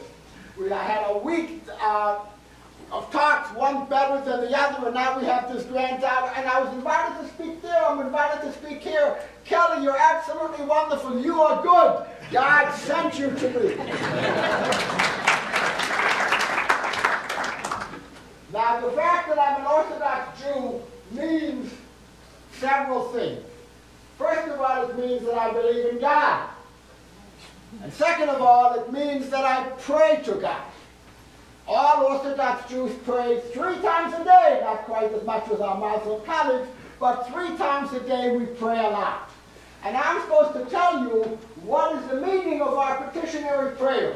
Now, when I tell you something, it's not really the Orthodox Jewish position, Because there is no Orthodox Jewish position about anything. We have the same, if there are two Orthodox Jews discussing something, you will hear three different opinions. So I'm going to tell you my view of the Orthodox Jew. Now, also, this is difficult because I'm supposed to say how is it different from what Scott said, and actually a lot of it is really the same. That is, we pray for God, and that means that we believe that God intervenes in the world.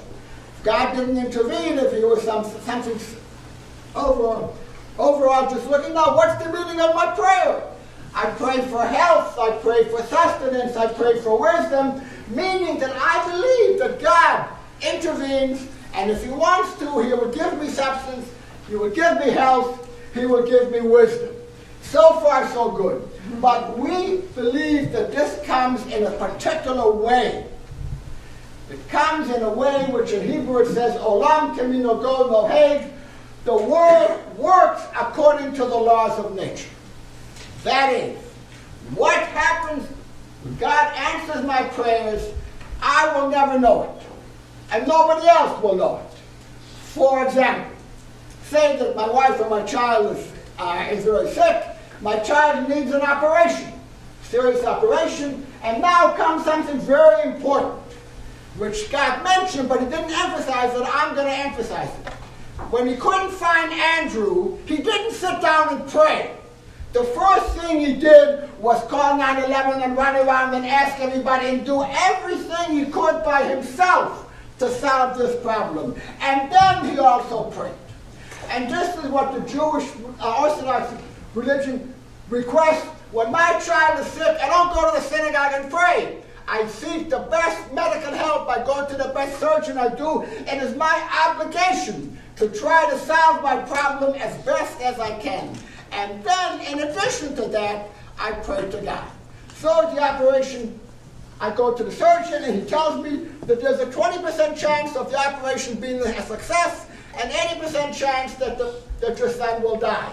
So I pray that he should work out. And then it turns out that my son survived, the operation is a success. And then I can ask, was it due to God? And the answer is, I will never know.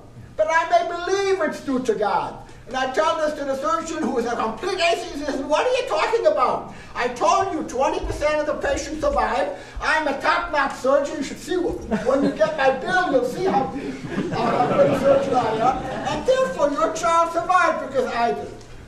So who is right? I don't know. But an important part of this is I can only pray for something which could happen naturally.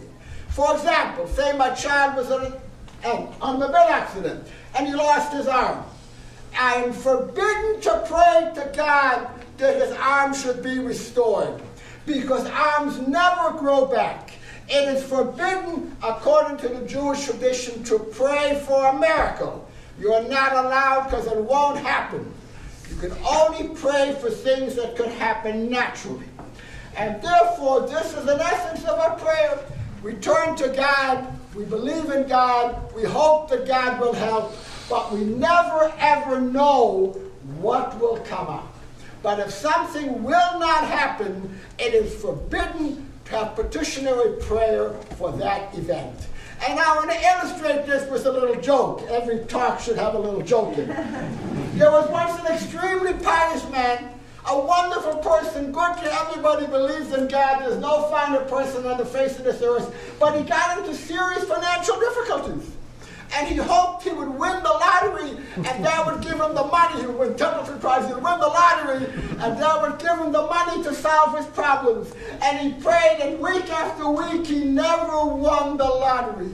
And he was such a fine person that the angels of heaven turned to God. And he says, look, he's such a wonderful person. Can't you arrange that he should win the lottery? And God responded, I'd love to arrange it, but the damn fool won't buy a lottery ticket.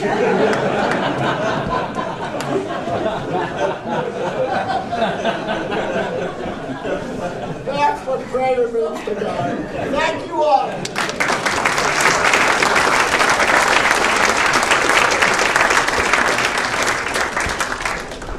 Thank you, Nathan. Our second speaker is Yamina Bouguenaya, And she has a degree in physics, but now she works in as director of the Receiving Nur Center.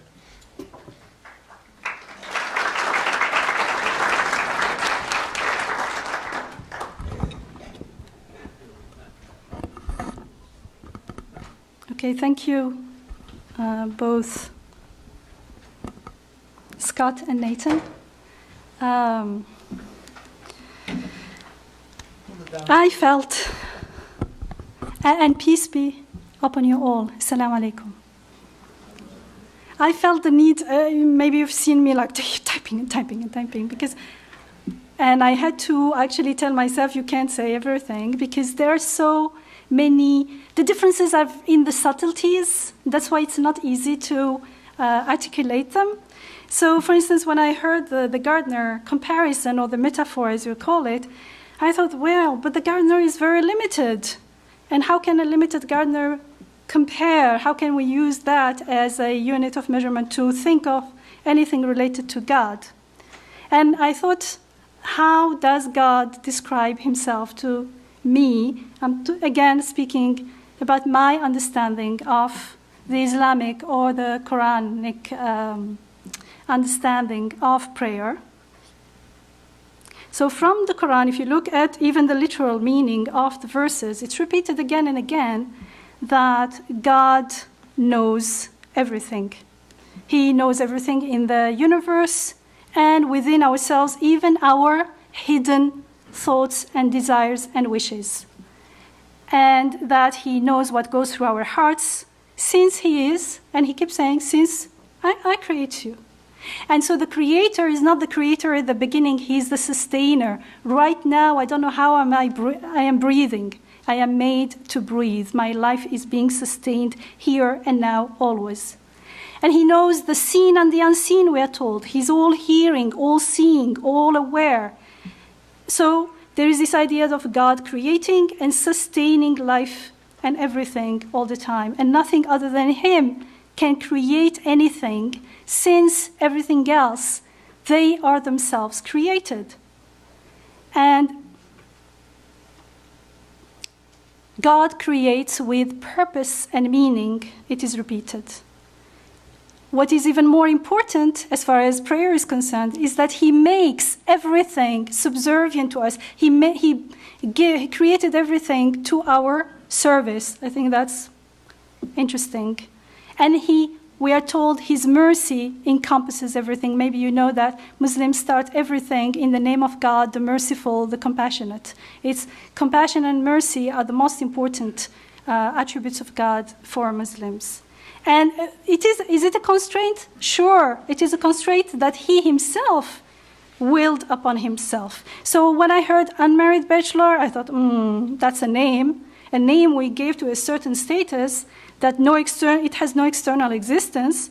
Yes, there is someone God creates, but that person who calls it, defines it as bachelor, or that is us. Okay, so that's on the side. And all these attributes of God we don't know them, or we may know them, we may get to know them at different levels, but the purpose of life is to get to know God. So it's a life journey. It's not like you know him all at once. So it's a hope. Now, the Quranic context of prayer is also very important. The supplication of human beings, well, first is everything prays to God, even the birds, even everything. And they glorify God all the time. And what does it mean? It means that their needs are being constantly being taken care of by God. And it's as though like a seed growing, as though the seed growing is like the seed needs to grow and it's in a state of praying to God. So, and the water and everything are participating in the supplication so that it grows. And the growing, as it grows and shows the beauty of the Creator, it is glorifying God and extolling His glory with His divine names. Now, when it comes to human being, there are two kinds of prayer generally. One is through action, what Nathan was talking about, and one is through action and disposition, the way we are. And the other one is the verbal that Scott was talking about, the petitionary one. So as Muslims, they say to plow a field is to knock at the door of the church of mercy. So when you're plowing your field, when you're doing something, the whole thing is about doing it with that spirit, with that mindfulness, the mindfulness that I am asking from God even when I'm going to the doctor, even when I'm taking my medicine. So having recourse to causes, like taking my medicine, let's say when I'm sick, is a supplication, is a prayer through action, and it is seeking the result from the Creator. So it's that mindfulness that is going to make it a prayer that has results in this life and in the next. The next life is very important for Muslims. It's a reality that we need to cultivate mindfulness of. And so I can do the same thing and say, I will pray after I exhaust all causes. For me, no. As I am, as Scott is looking for Andrew, that's part of the prayer. So it's the mindfulness that's going to make the difference. And so they are all at a certain level similar in the way that they are a calling unto God for help.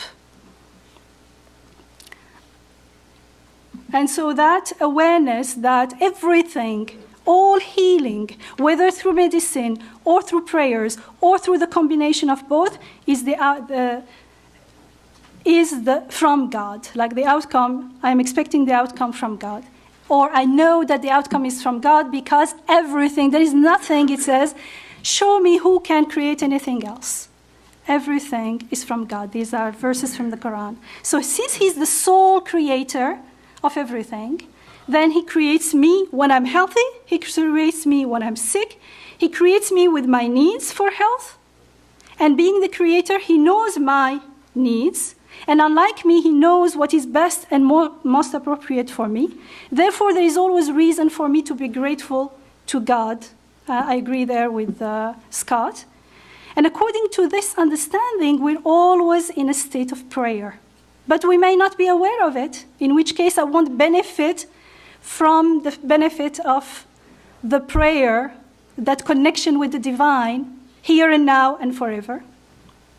That connection of being the guest of a merciful host. So for instance, now I'm breathing, and my breathing is being sustained by my Creator right now. It's definitely not me who is doing it. So this breathing is also a kind of prayer. Therefore, each moment is prayer, and life itself is prayer.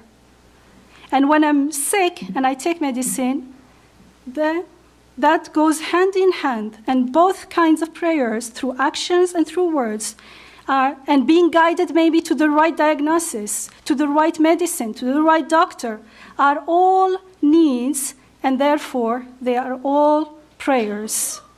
And the prayer may not be sincere.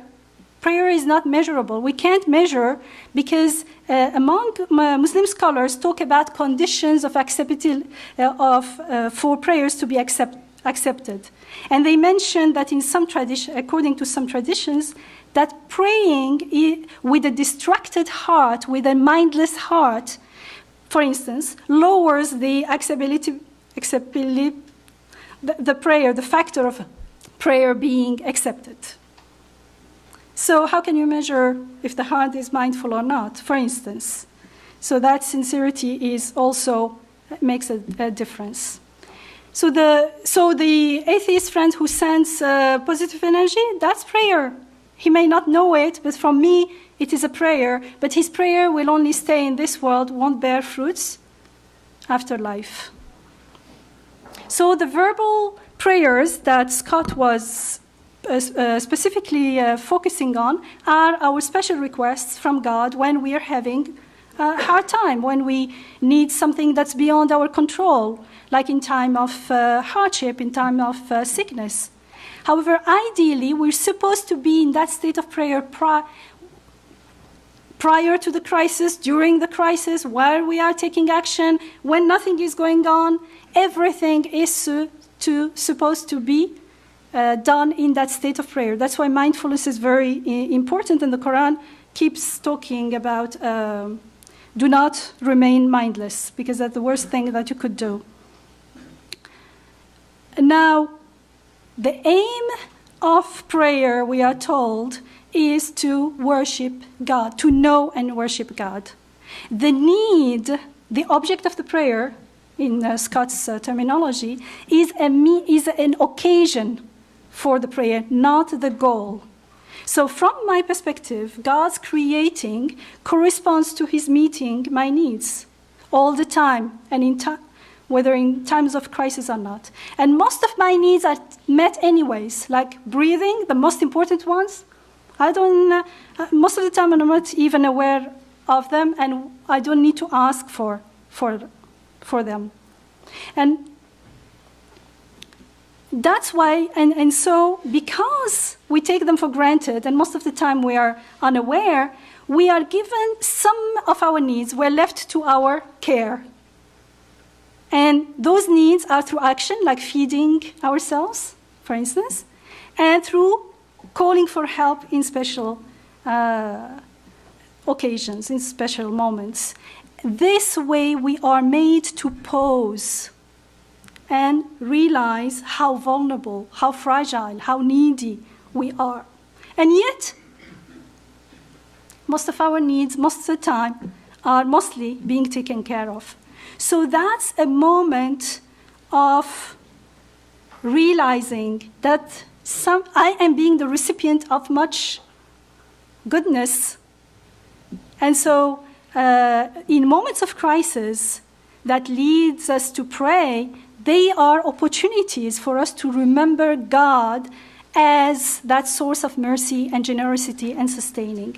And so we open ourselves to know God through his sustaining us. And especially on this moment, we feel it very intensely because we feel so helpless. And then we realize that God is near to us, as we are told in the Quran again and again, he is near to us. And most of the time, we think he is far because we are far from him. So when we call unto him, we realize how accessible he is to us. And we are supposed to then keep that awareness and mindfulness all the time. And one of my personal prayers is, please, please, please, I write everything, help me keep that mindfulness so I don't need as many crises as... There was a time when I had many, many crises, one top of each other, and when I understood in my own way, and I realized that that was the gist of surrendering, which is the term Islam, to surrender to God's will, then either it's not the same, or my perception of it is not the same. In any case, I do not experience the reality in the same stressful way. It's much more peaceful now. So God does not need my prayers to tell him my needs. He knows, he creates.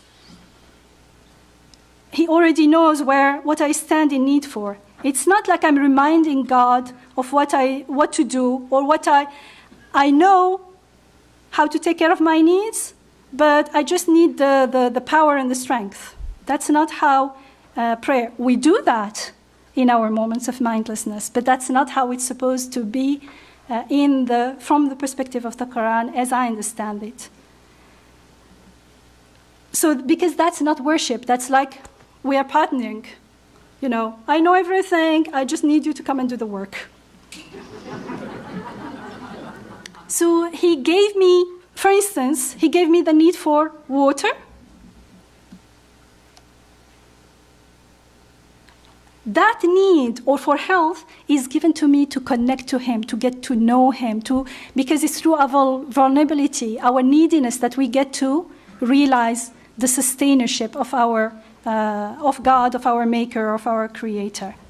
So if I am very thirsty in the desert and I ask for water, where is water? Where is water?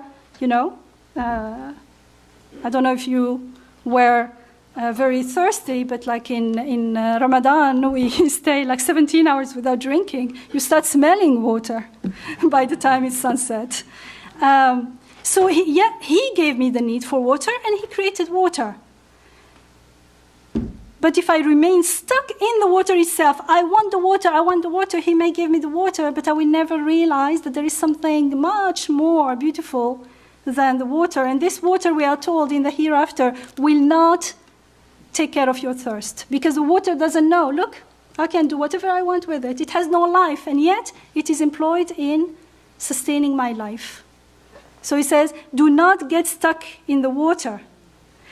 Make water a mirror to divine mercy and generosity and giving of life and that eternal source that will last here and always and forever, even after death, God willing.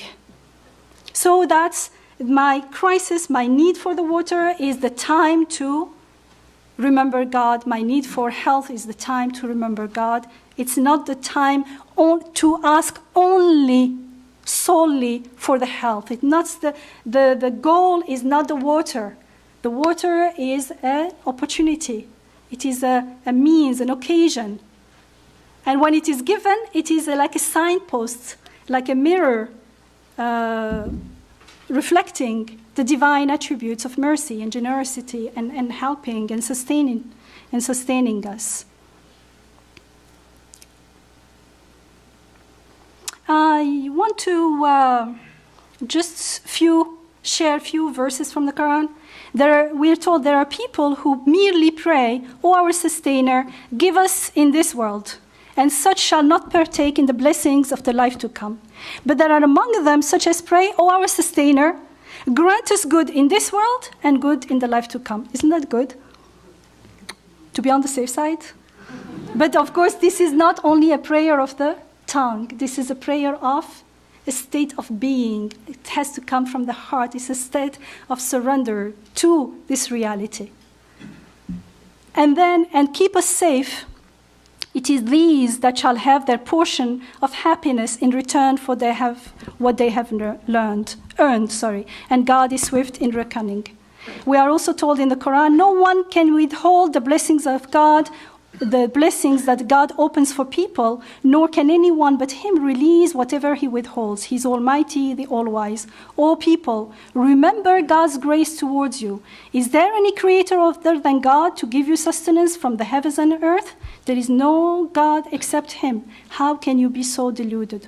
O people, it is you who stand in need of God, whereas he alone is self-sufficient, the one to whom all praise is due. And the most famous ones about prayer, we are told, if my servants ask you about me, behold, say, I am near, I am close.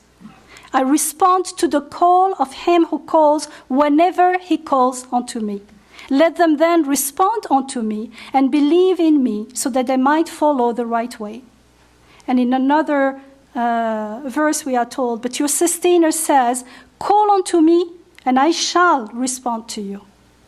It is God who has made the night for you so that you might rest therein, and the day in order for you to see. Behold, God is indeed limitless in his grace unto people, but most people are not grateful. Such is God, your sustainer, the creator of all that exists. There is no deity except him. How can you be so deluded? Again, in another place. So here, when God says, call me and I shall respond to you, it means he always answers, and this was pointed to before. So he responds, he answers, but he does not necessarily give me what I want. The example is the sick child who wants banana flavor syrup, for instance. And it may be that's not what he needs in this case. Maybe he needs nothing. He just needs to rest. Or maybe he needs something better. So we don't know. And when we surrender, when we know God and trust him and surrender to him, then we are more willing to accept and listen. How is he answering our prayers? So the trust comes. So although we can't know for sure, trust the last point was, and surrender and have faith is very important. And this faith in Islam is based on evidences that I collect during my interaction with God in the world and getting to know him as the merciful, generous, and all-knowing, etc., etc., which is the main tenet of Islam, the Shahada, the testimony, based on the witnessing and observation of evidences in the world.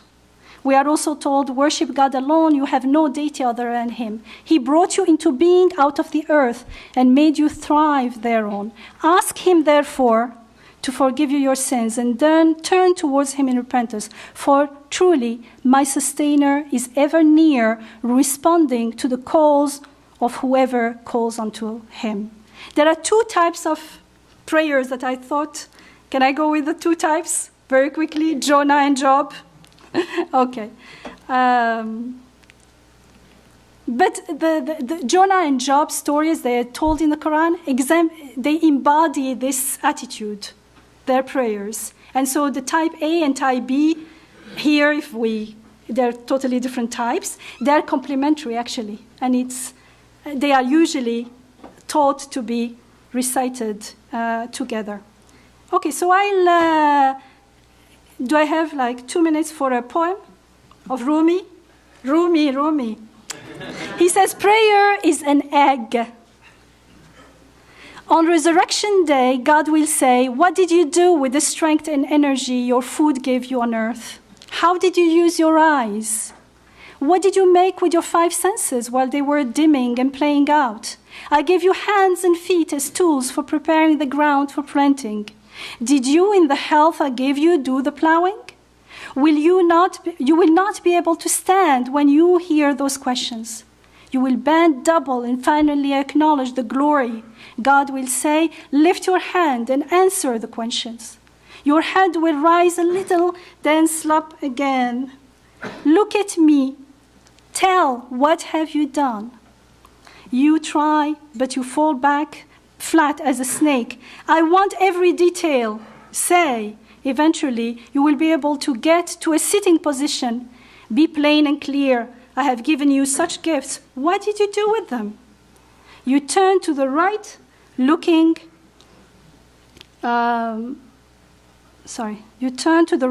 to the prophets for help, as though to say, I'm stuck in the mud of my life. Help me out of this. They will answer those kings. The time for helping is past.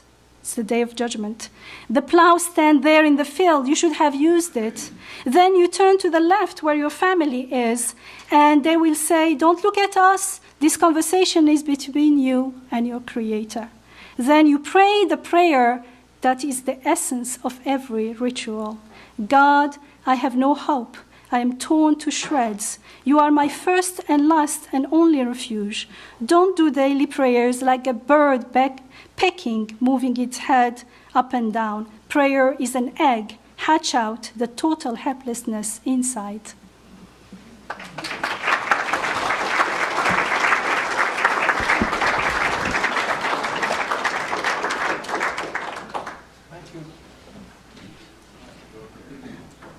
Thank you very much, Scott. Nathan, Yamina. We've really been stimulated. I know there's going to be some questions. I'm going to ask questions from the community people. Our scholars have been together all week, and they'll get a chance to quiz them more. But we'll take the questions. The program manager, Kyle Coyers, will pass the mic around on that side. And you have your mic. Yeah, that's fine. Yeah. So who wants to be first? Okay.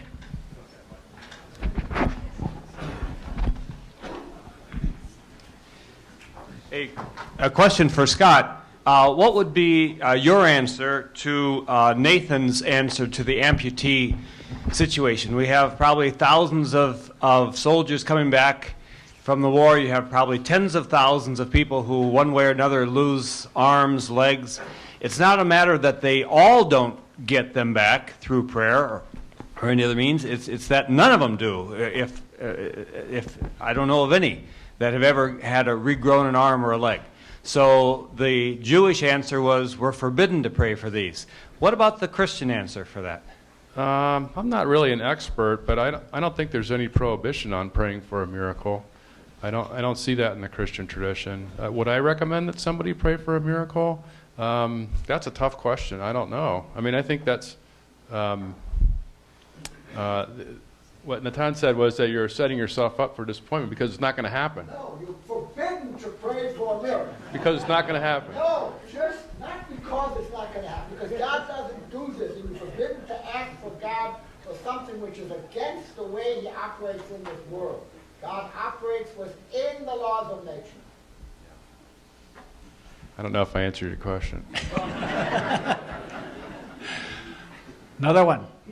Okay. Hi, Scott. Thanks a lot for your talk. I have a question here.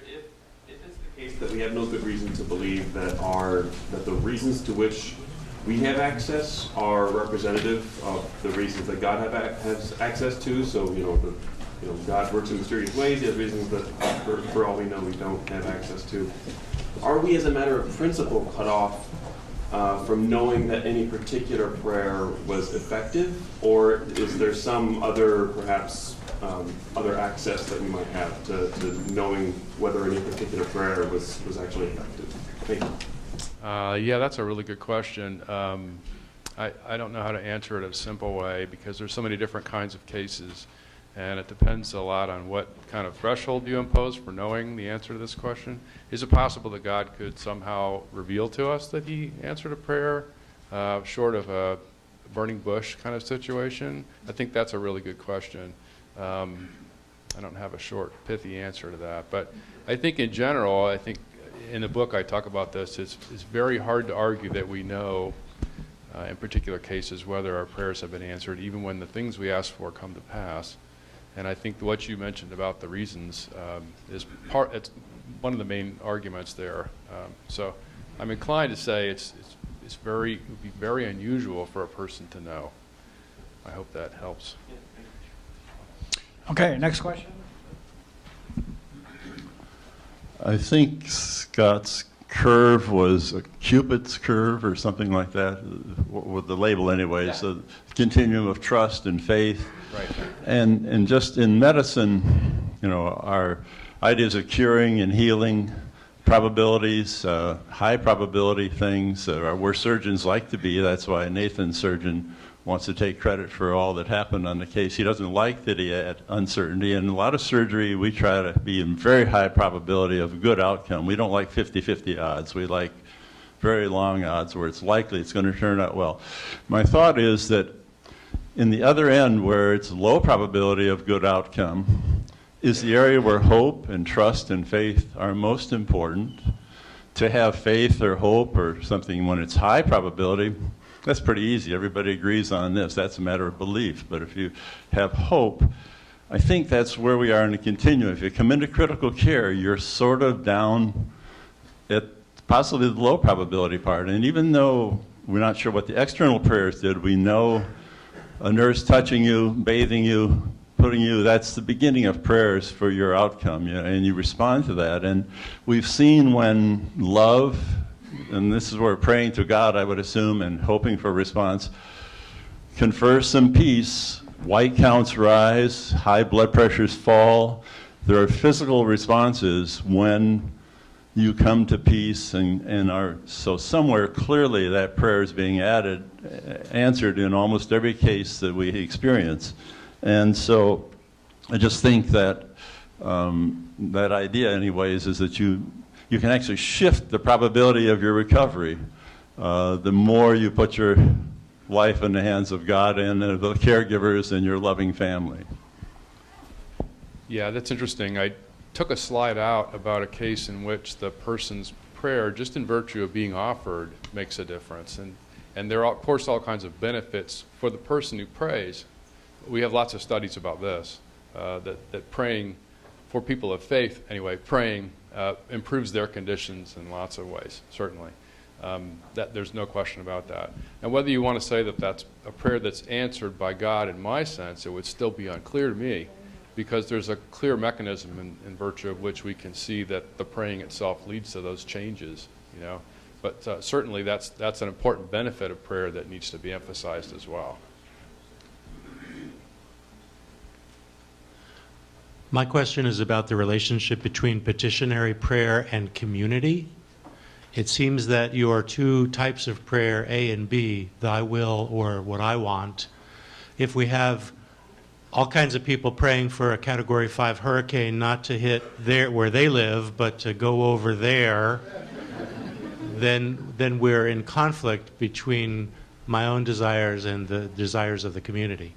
Yeah, that's right. Or in the Super Bowl. Yeah, that's right. Yeah, and I didn't talk about the communal dimension to prayer. In my book, I restrict myself to an individual petitioner, but when you add a community, it changes things a lot. It's an interesting dimension, the difference. Yeah, and sometimes people do pray for things that could be answered only if somebody else suffers, and so you sort of feel like that's not the right way to pray, right? I mean, that's kind of a puzzle, a problem. Yeah, it's a good point. And the difference between a group and an individual is important too, and I didn't have time to talk about that. Okay. Hi, I'd like to talk about the partnering that was mentioned between what we do and what God does. And seeing as water was brought up just recently in the bottle there, I want to mention that Nestle pumps our groundwater, our common resource, about an hour north and sells it back to us in plastic as Ice Mountain.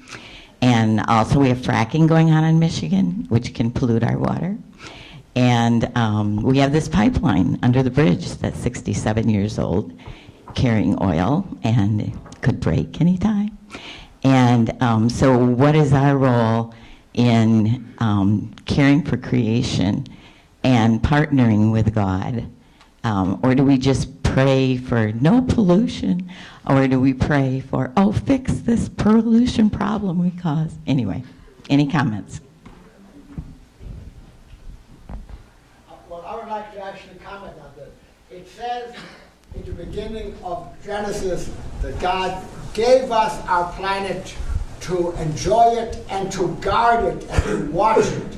We have a divine commandment to take care of this earth.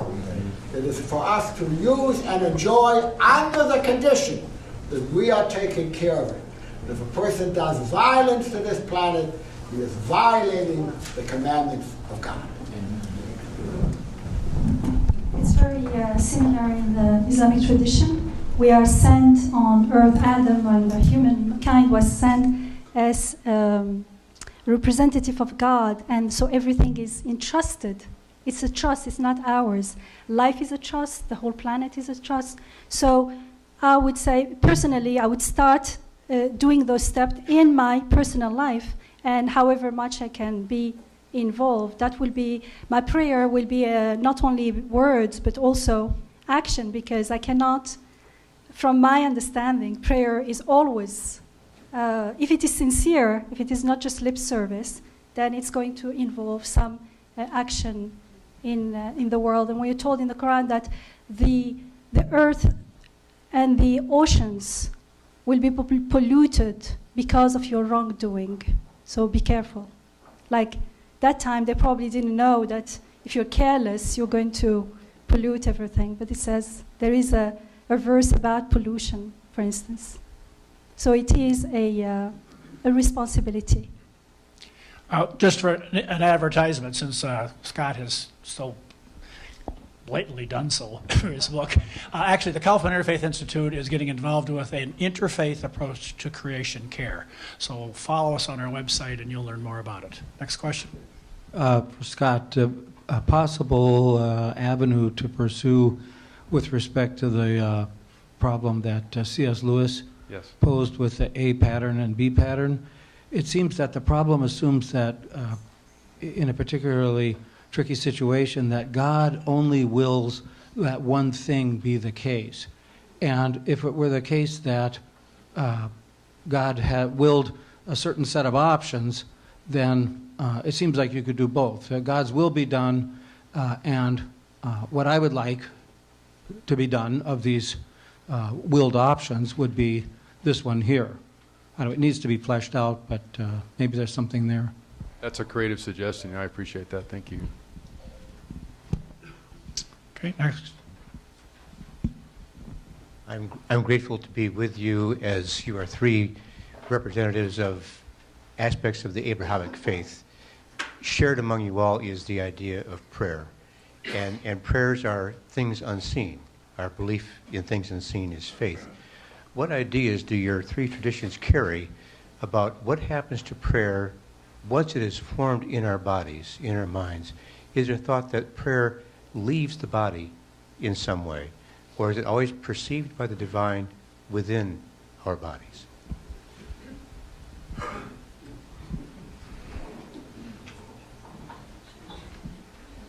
I don't know what the Christian tradition says about the prayer as an object like that.